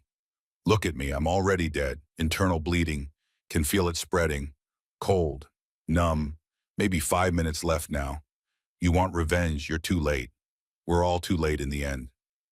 Elena starts to move forward, stops, because Victor's right. He's dying, she can see it now, really see it. The pallor, the labored breathing, the way he's holding himself, trying to minimize movement, trying to keep the internal damage from spreading. Catastrophic internal injuries from the friendly fire round that hit his armor. Blunt force trauma, organs rupturing, blood filling his abdominal cavity. He's got minutes, Not hours, maybe not even minutes, maybe seconds. The name, she repeats. One last time, one last chance. Victor's smile widens, peaceful almost, resigned. A man who's made peace with dying. Maybe I'll take it with me. Final act of defiance, knowing you'll never find him, never get closure, never know which of your precious 73 students betrayed you. That seems fitting, doesn't it? Phantom haunted by ghosts she can't identify. Bootsteps echo in the hallway. Multiple pairs, heavy, fast, quick reaction force. Real reinforcements this time. Finally arriving after the shooting stopped and the damage is done, and all that's left is counting bodies and trying to understand what the hell happened. Victor hears them too. Ah, your rescue, right on time. Except I'm not going to make it to interrogation. And without me, you'll never know the truth. You'll spend the rest of your life wondering. Which student who betrayed Phantom? That's my gift to you. That's my revenge. Not your death, your doubt. Elena closes the distance. 5 steps.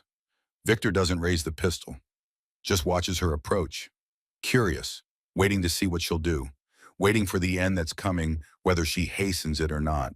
She crouches in front of him, eye level, voice barely a whisper, close enough that only he can hear, close enough that her words are just for him. I don't need the name, I'll find him anyway. Because whoever he is, he's still using the techniques I taught him, still moving the way I taught him to move, still thinking the way I taught him to think. And when I find him, and I will find him, he's going to learn what happens when you betray Phantom. He's going to learn that some lessons are permanent, that some debts can't be paid with money, that some sins don't get forgiven. Victor nods slowly, approving, satisfied. There she is, the woman my brother feared. Not the quiet logistics officer, not the guilty instructor who ran away. The predator, the killer, Phantom. Retirement's over, Elena says. Good. Victor coughs, more blood, darker now. The world's more interesting with you in it, even if I won't be around to see what happens next. The doors burst open. Quick reaction force floods in. 20 Marines in full tactical gear. Weapons raised, flashlights cutting through the smoke like searchlights through fog. Freeze hands where I can see them. Elena raises her hand slowly, still holding the knife, lets it fall, clatters on concrete, stands, steps back, non-threatening posture, professional, calm. The fight is over, time for different protocols. Captain Vincent Harlan pushes through his men, takes in the scene. His face cycles through shock, confusion, recognition. He's trying to process what he's seeing, trying to reconcile the quiet supply officer with the woman standing in the center of 8 incapacitated hostiles. Elena, what the hell happened here? Before she can answer, another voice cuts through. Stand down, Marines. That woman just saved your entire base. Colonel Raymond Stark enters the room. 68 years old, moving like a man 20 years younger. Sidearm in hand, eyes scanning the tactical situation with practiced efficiency, taking in everything with the assessment of someone who's been in more combat than most people can imagine. He sees Elena, sees Victor, sees the 8 incapacitated hostiles, does the math in 2 seconds. Jesus, kiddo, you've been busy. Elena doesn't respond, can't respond, because the adrenaline is wearing off now. The combat high is fading, and all the pain comes flooding in at once. Physical pain from a dozen minor wounds, emotional pain from 4 years of buried guilt, psychological pain from learning the truth about Cody Brennan, from knowing that her guilt was manufactured, that she was sabotaged, that someone she trusted betrayed her. Her knees buckle. Stark catches her, holds her upright. Strong hands, steady. I've got you. I've got you. You did good. You did so good. Captain Harlan barks orders. Get medics in here, now. Treat the wounded. Secure the prisoners. Someone get Lieutenant Sutherland medical attention immediately. Move. The QRF moves with purpose. Organized chaos. Professionals doing their jobs. Medics rush to Sutherland. To the wounded QRF members. Even to the hostile with the crushed larynx, though he's probably not going to make it. Stark guides Elena to a chair, sits her down. She's shaking now, hands trembling. Delayed shock, normal response to extreme stress. Her body finally catching up to what her mind already knows. She almost died. Multiple times. In multiple ways. Ray, she whispers. Cody, it wasn't an accident. They sabotaged the equipment. Victor told me before he died. One of my students, one of mine betrayed us, hurt Cody on purpose. To get to me. 4 years. 4 years I blamed myself for something that wasn't even my fault. Stark's expression hardens. Goes cold in a way Elena's rarely seen.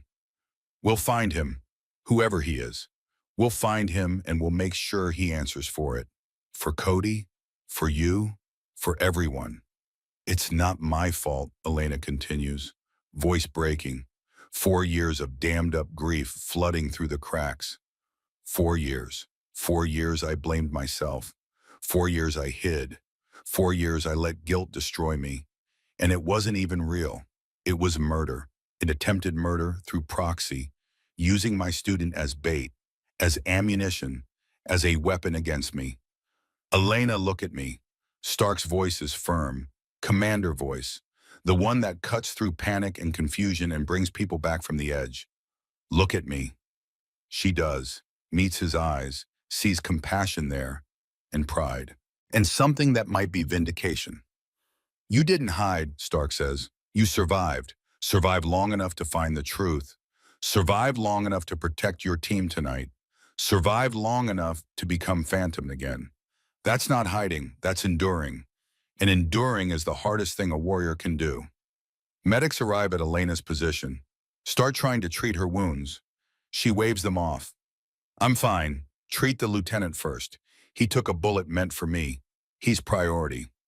Ma'am, you're bleeding from multiple lacerations and... I said I'm fine. Sutherland gets treated first. That's an order. The medic hesitates, looks at Stark. The colonel nods. The medic moves to Sutherland. Captain Harlan approaches. His face is unreadable. Processing. Trying to understand. Trying to fit pieces together that don't seem to fit. Lieutenant Graves, I need to understand what happened here. Who are these hostiles? How did you... He stops. Looks at the bodies. The efficiency of the violence. The professional nature of the takedowns. The way someone 5'4" and 128 eliminated 8 trained operators. Who are you? Before Elena can answer, Victor laughs. Wet sound, painful. He's still conscious. Still a tie. Barely. The medics haven't reached him yet. Maybe they're prioritizing Americans. Maybe they can see he's too far gone to save. You really don't know. Victor's voice is failing, getting quieter with each word. Each word might truly be his last now. Captain, you've had Phantom working in your logistics department for 4 years. The most dangerous close-quarters combat instructor in naval special warfare history. The legend. The ghost. And you had her counting bullets. Harlan's eyes widen. He turns to Elena, really looks at her for the first time, seeing her instead of just looking past her. Your chief instructor Graves, the one who ran the advanced program, the Phantom. Elena doesn't confirm or deny, just sits there, bleeding, shaking, trying to process everything that's happened in the last 30 minutes, trying to understand what comes next, trying to figure out who she is now that Phantom is back, whether she wanted it or not. Stark answers for her. Captain, this is Elena Graves, former chief instructor for advanced close quarters combat, trained 73 SEAL candidates over 7 years. Best program the Navy ever had. She requested transfer 4 years ago after a training incident, went into logistics, tried to disappear, tried to be invisible. Why? Harlan asks. Genuine confusion, genuine incomprehension.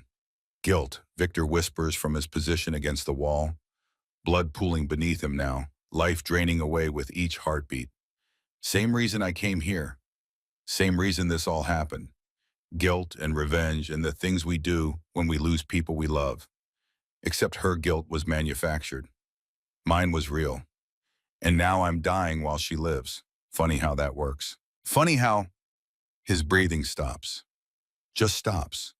Like someone flipped a switch. Like a machine powering down.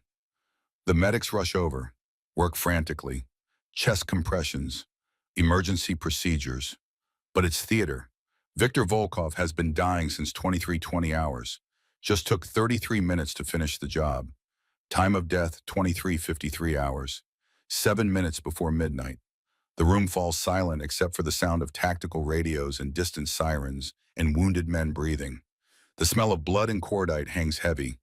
The emergency lighting continues its red pulse. Elena sits in her chair, covered in blood that isn't hers, trying to process, trying to understand, trying to figure out what happens next. Because this isn't over. Victor's dead, but someone else is alive. Someone who sabotaged her equipment. Someone who destroyed Cody Brennan's life. Someone who needs to answer for what they did. Then the door opens one more time, and Cody Brennan wheels himself in. He's in a specialized wheelchair, military grade, custom built, equipped with weapon mounts and tactical accessories that make it look more like a combat vehicle than mobility aid. His upper body is muscular, powerful. 4 years of physical therapy and adaptation have transformed him from wounded victim into something else, something adapted, something dangerous in different ways, something that proves disability doesn't mean helpless. He rolls through the door with practiced efficiency, navigates around bodies and debris like he's been doing this his whole life, stops when he sees the carnage, takes it in with professional assessment, the 8 hostiles, the blood, the evidence of brutal, efficient violence. Then he sees Elena. Their eyes meet across the room. 4 years of separation, 4 years of guilt and blame and unspoken apologies. 4 years of her avoiding him because she couldn't face what she thought she'd done. Chief Instructor Graves, Cody says, voice steady. Strong, no weakness, no victim mentality, just professional respect. Heard you were back in action. Thought I'd come see for myself. Elena can't speak, can only stare at the man she thought she'd destroyed, the student whose life she thought she'd ruined. The guilt she's carried for 4 years sitting right in front of her in a wheelchair that represents everything she tried to run from. Cody wheels closer, stops directly in front of her, looks at the carnage again. His eyes are analytical, professional, counting, assessing. 8 hostiles, how long did it take? 11 seconds for the first 4, maybe 2 minutes for the rest. He whistles low, impressed. Never lost your edge, Chief. These guys never knew what hit them. Cody, Elena whispers. Her voice breaks on his name. I'm so sorry. The accident. It wasn't an accident. They sabotaged the equipment. Victor told me before he died. One of my students betrayed us. I didn't know. I should have checked more carefully. Should have protected you better. Should have. Stop, Chief, I know. Found out about 6 months ago. Been investigating on my own. Had time, you know. When you're in a chair, people don't notice you. Don't see you as a threat. Makes investigation easier. Tracked it back to Victor's organization. Was about to bring evidence to Oni when I heard about tonight's assault. Figured you might need backup. Elena stares. Processing. You knew for 6 months and you didn't tell me. Couldn't find you. You'd buried yourself too deep. Elena Graves, the supply officer, might as well have been a ghost. More invisible than Phantom ever was. I tried calling, tried emailing, tried showing up at your office. Your assistant said you weren't taking visitors, that you were too busy with inventory. I got the message loud and clear. You didn't want to see me. Didn't want to face what you thought you'd done. I couldn't, Elena says, voice small, broken. Couldn't look at you. Couldn't face the evidence of my failure. Couldn't stand to see what I'd done to you. You didn't do this to me. They did. Victor Volkov and whoever helped him. You were the target. I was just the ammunition they used against you. He reaches out, takes her hand. His grip is strong, certain, warm. Chief, you taught me to fight. You taught me to survive. You taught me that limitation doesn't mean helpless. That adaptation is just another form of strength. And over the last 4 years, I've learned that lesson deeper than most people ever will. This chair doesn't define me. What defines me is what I do with it, how I adapt, how I overcome, how I help others overcome. Colonel Stark watches from nearby, silent, letting this moment happen, letting student and teacher reconcile without interference. Cody continues. You want to know what I've been doing for 4 years while you were hiding and blaming yourself? I've been working with the VA. helping other wounded veterans adapt to life after injury, teaching them that losing mobility doesn't mean losing purpose or capability or worth. I've developed adaptive combat techniques, close quarters fighting from a seated position, weapon retention, defense against multiple attackers, ground fighting when you can't stand up. I've taught 63 wounded veterans how to protect themselves, how to be dangerous even from a chair, how to reclaim their identity as warriors even after the military tells them they're done. I built a program, Chief, just like you built one, and it works. My students are safer because of what I teach them, just like your students are safer because of what you taught them. Elena's eyes fill with tears. 4 years of guilt, 4 years of self-blame, 4 years of thinking she'd destroyed this kid's life. And here he is telling her he built something beautiful from the wreckage, something meaningful, something that helps people. I didn't know, she whispers. You didn't ask. You ran. You hid. You let guilt win when you should have fought back. His voice softens but doesn't lose its strength. Chief, I forgive you for everything you think you did wrong, for not checking equipment carefully enough even though you couldn't have caught sabotage that required chemical analysis to detect, for not preventing something you literally couldn't have prevented, for 4 years of avoiding me because you were too broken to face me. I forgive all of it, every bit. Now you need to forgive yourself. You need to stop carrying weight that was never yours to carry. Elena pulls him into a hug, awkward with the wheelchair between them, but fierce, desperate. 4 years of grief and guilt releasing like water through a broken dam. Cody hugs back just as fiercely. Both of them understanding what words can't fully convey. Forgiveness, acceptance, moving forward together instead of being paralyzed by the past. Captain Harlan watches. The entire quick reaction force watches. This moment of humanity in the middle of blood and chaos, this moment of healing in a room that smells like death. Then Stark speaks, breaking the moment gently, returning them to reality. Captain Harlan, we need to talk. Private, about what happens next, about Chief Instructor Graves, about the program she used to run, about why the Navy needs that program back. Harlan nods slowly, still processing, still trying to understand everything that happened tonight. Agreed, my office, 30 minutes. Let me get the situation stabilized here first. He turns to Elena. Lieutenant Graves, you saved my base tonight, saved my men, stopped an assault that would have killed dozens if it had succeeded. I don't fully understand everything that happened here, but I understand results, and results speak for themselves. He comes to attention, salutes sharp and formal. The kind of salute you give to someone who's earned it through blood and sacrifice and doing the impossible when nobody else could. Thank you for your service, then and now. Elena returns the salute automatically, military bearing reasserting itself despite the trauma and blood in shaking hands. Just doing my job, sir. No, Lieutenant Sutherland calls from across the room. The medics have him stabilized, shoulder bandaged, leg bandaged, IV in his arm, replacing lost blood. He's pale but conscious, alert. No, that wasn't just doing a job. That was something else entirely. That was, he struggles for words, struggles to articulate something he doesn't have language for. That was extraordinary. And I'm sorry, Chief, for dismissing you, for underestimating you, for being an arrogant ass who couldn't see what was right in front of him. You saved my life tonight, saved all our lives, took a bullet meant for you to protect me.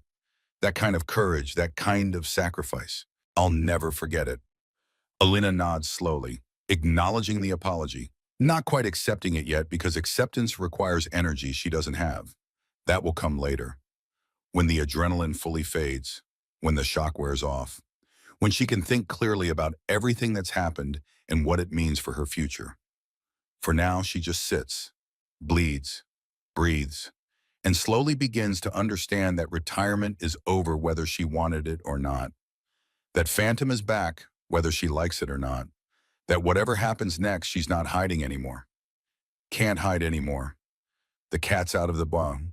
The secret's revealed. Everyone knows now. Time to figure out what comes next. Morning comes too fast. Elena spends the night in base medical, standard protocol after combat trauma. 17 lacerations requiring stitches. 2 cracked ribs taped up. extensive bruising that will hurt for weeks, mild dehydration, moderate shock that passes after a few hours of IV fluids and rest. The doctor, young guy named Patterson, fresh out of residency, probably 30 years old, tries to prescribe painkillers and sleeping pills. She refuses both, needs to stay sharp, needs to think clearly, because this isn't over. Viktor Volkov is dead, but his organization isn't. Ashkelon Group, 200 operators across 3 continents, according to Viktor's final words. And somewhere in that network, somewhere in her past, there's a former student who sabotaged her equipment and destroyed Cody Brennan's life. Someone who turned traitor for money. Someone who needs to answer for what they did. She needs to find him, needs answers, needs justice or closure or revenge, or whatever you call it when you make someone face consequences for their actions. But first, she needs to deal with Captain Harlan and whatever comes next professionally. He arrives at 0700 precisely, military punctuality, brings coffee from that expensive place off base, 2 large cups, both black because he's done his homework and knows she doesn't take cream or sugar. Sits down in the plastic visitor chair. How are you feeling? Like I got hit by a truck. Like my entire understanding of my logistics department just exploded. He opens a folder, thick folder, lots of pages. I've been reading your service record, the real one, not the sanitized version they show base commanders. Colonel Stark provided additional context. Oni filled in the gaps. Elena sips the coffee.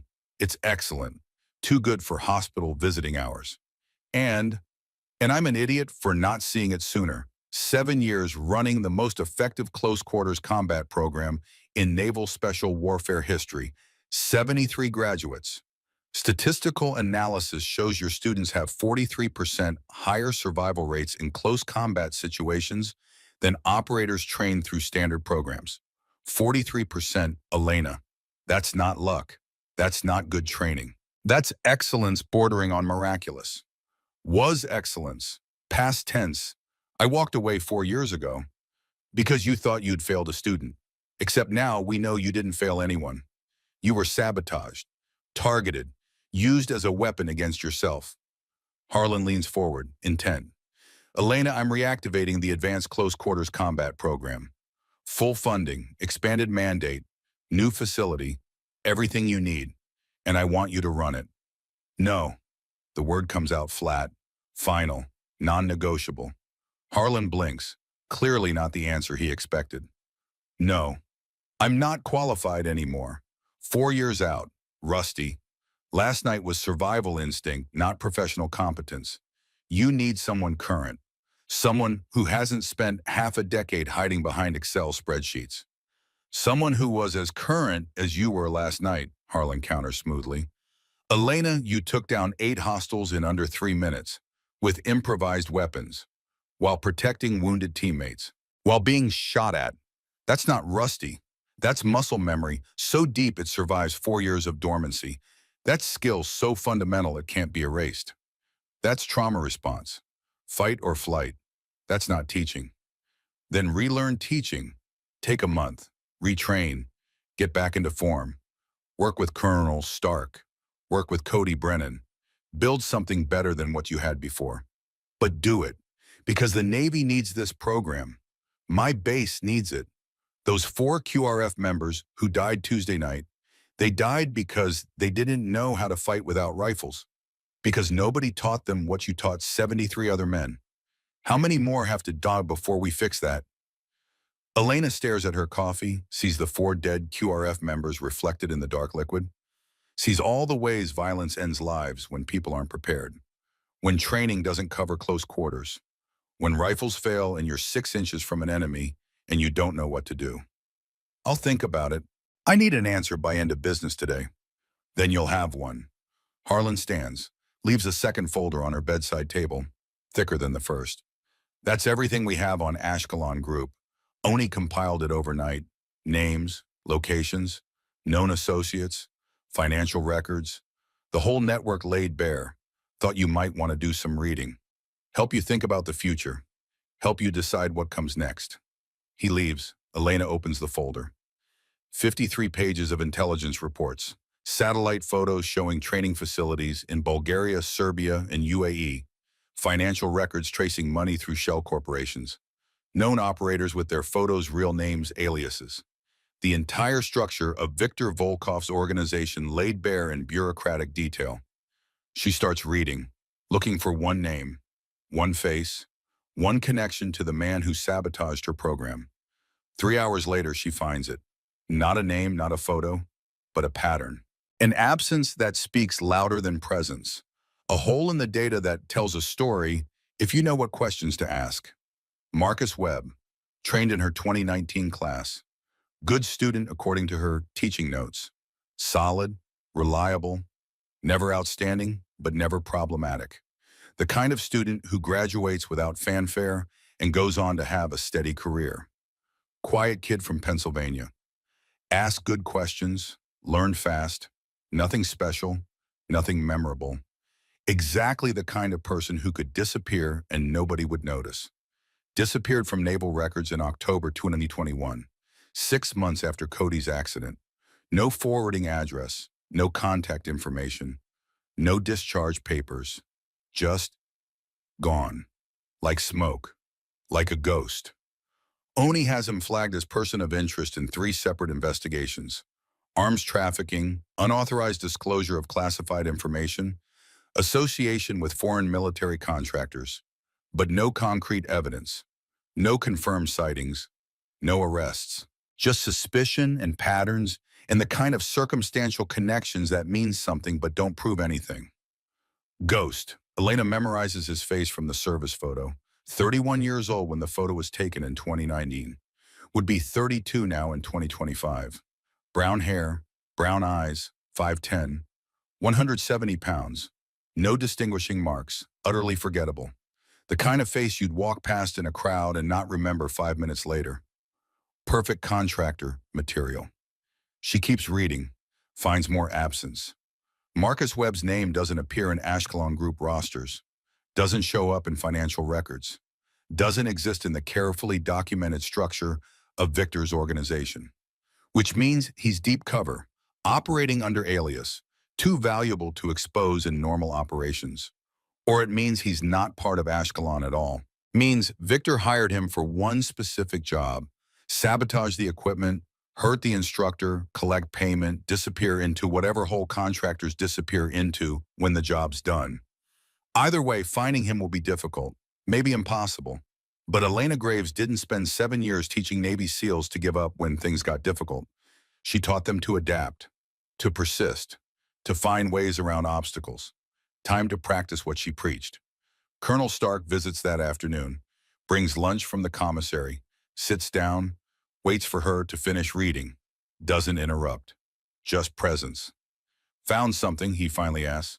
Marcus Webb, 2019 student, disappeared 6 months after Cody's accident. Oni thinks he's contractor to, no confirmed location, no concrete evidence, but the timing fits perfectly. The pattern fits.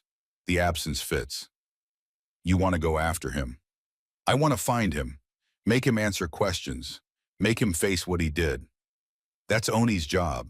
Your job, if you take it, is training the next generation, teaching them what you taught the others, making sure no more kids die because they didn't know how to fight.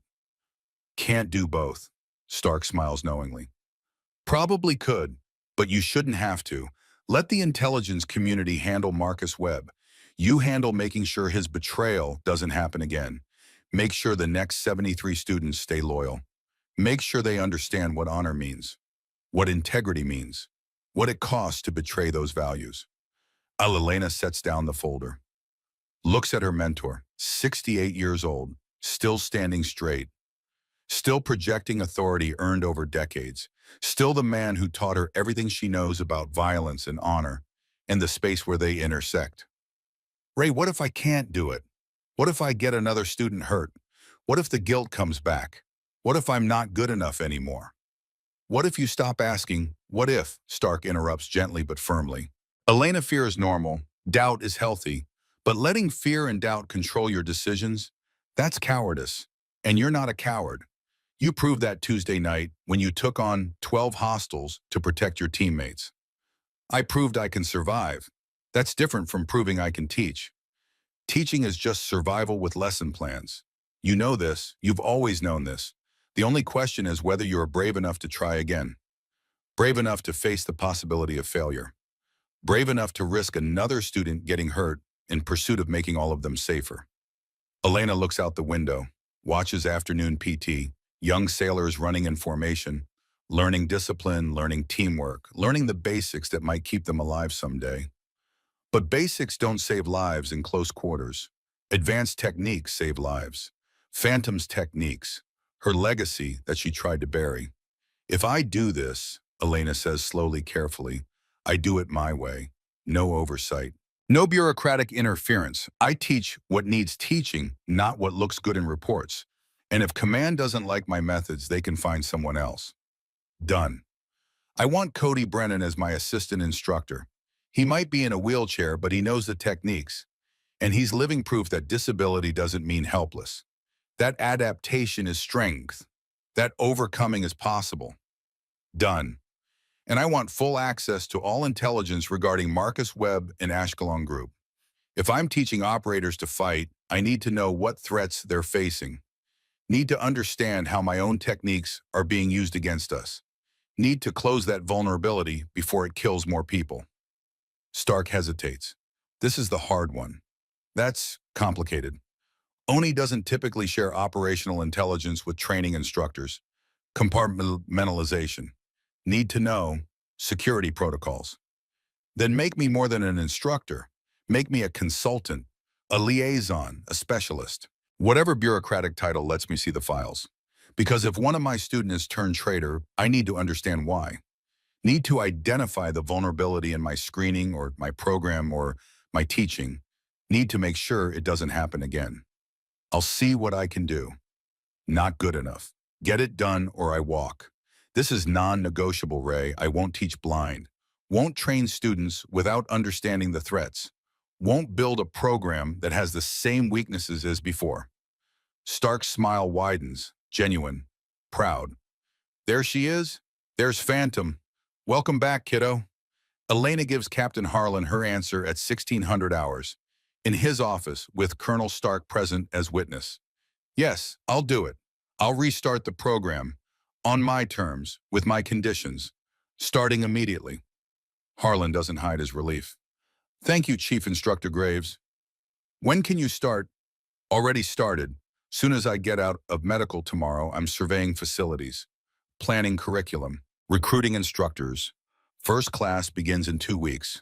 24 students, SEAL candidates only, volunteers only, 12-week intensive program. 2 weeks, that's ambitious. 2 weeks gives me time to prepare properly, time to recruit the right people, time to make sure everything's perfect.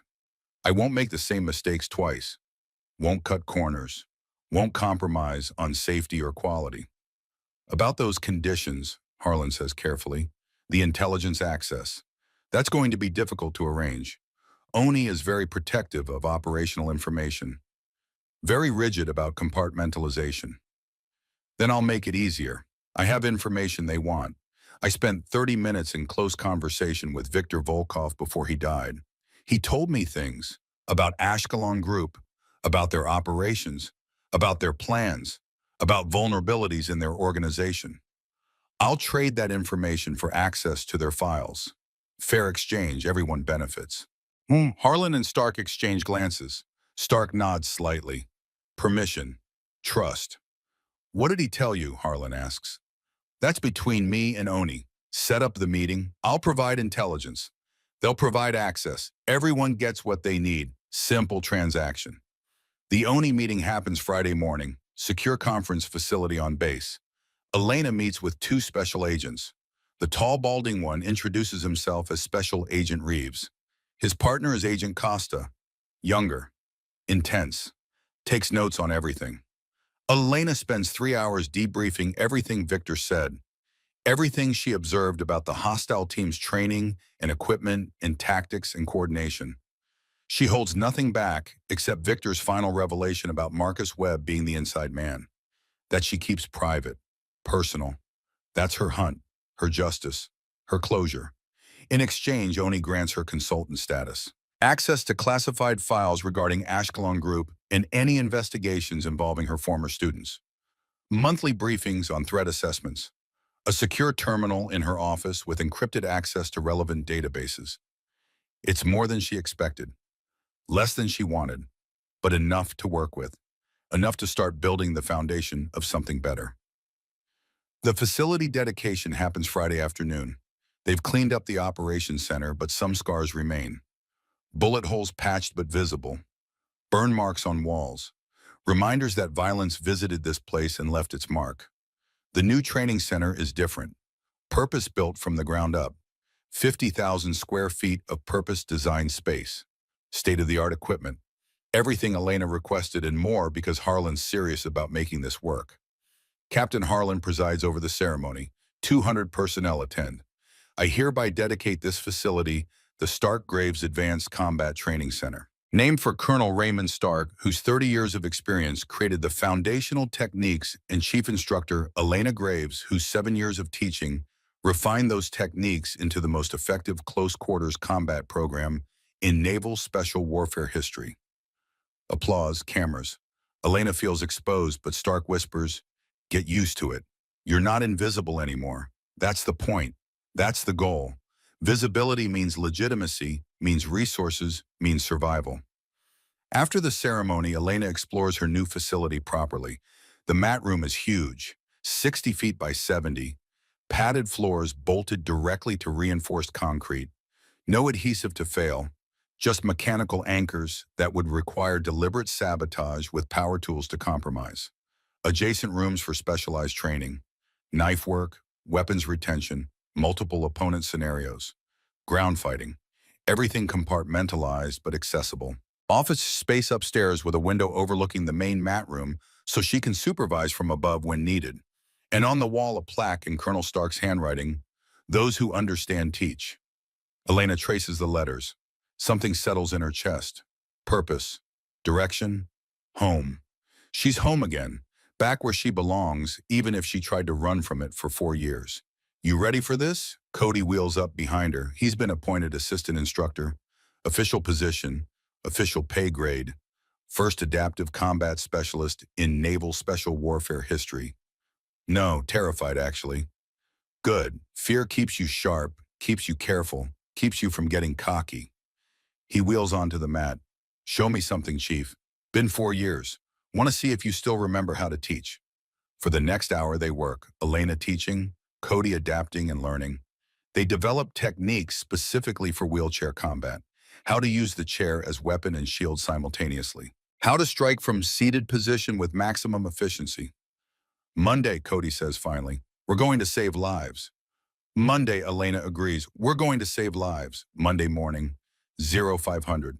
24 students arrive, 18 men, 6 women, all SEAL candidates, all volunteers. Lieutenant Sutherland is there on crutches but present and ready. Elena walks onto the mat. "My name is Elena Graves. For the next 12 weeks, I'm going to teach you how to kill people. Not with rifles, with your hands, with improvised weapons, with anything available when the bullets stop flying." She pulls up photos, 4 faces, the QRF members killed Tuesday night.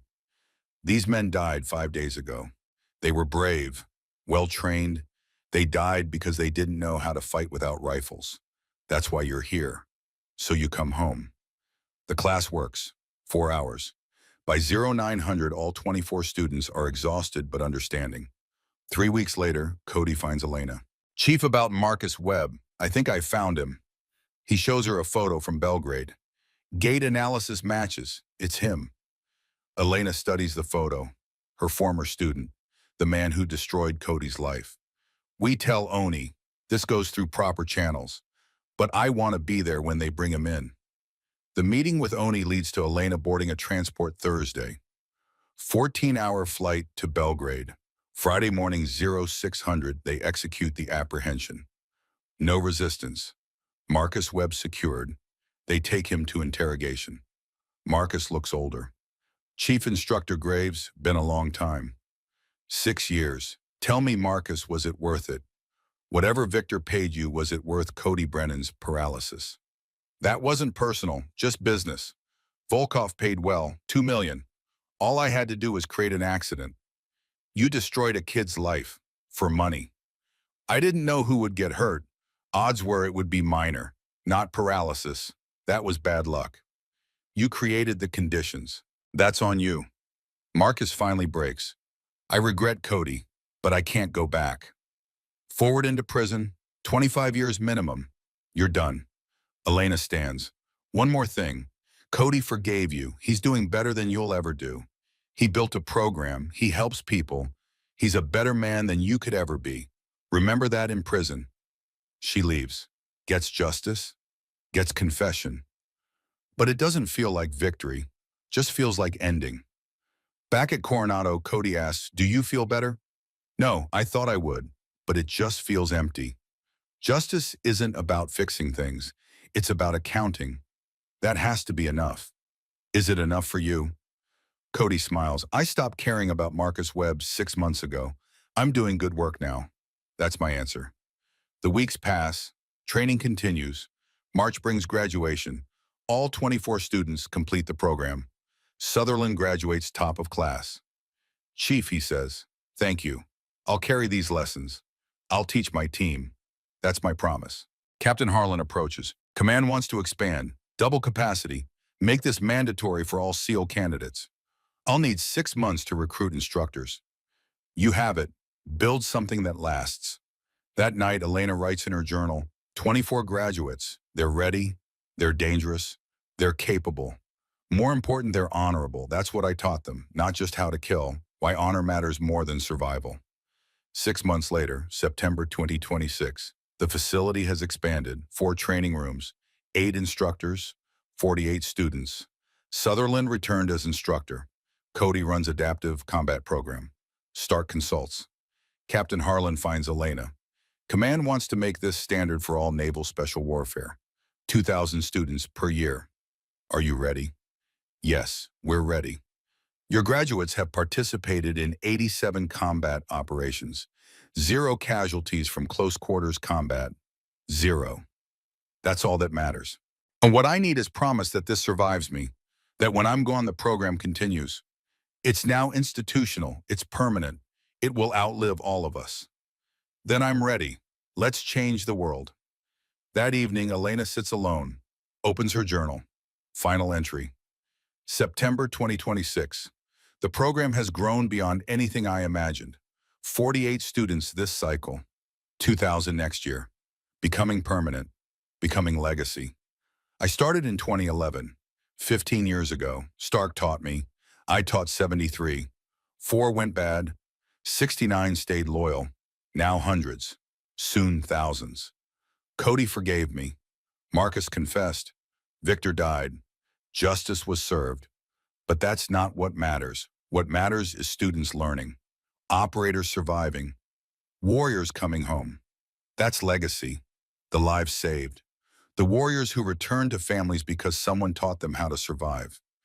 I am Elena Graves. I am Phantom. And for 15 years, I've been teaching people to be dangerous.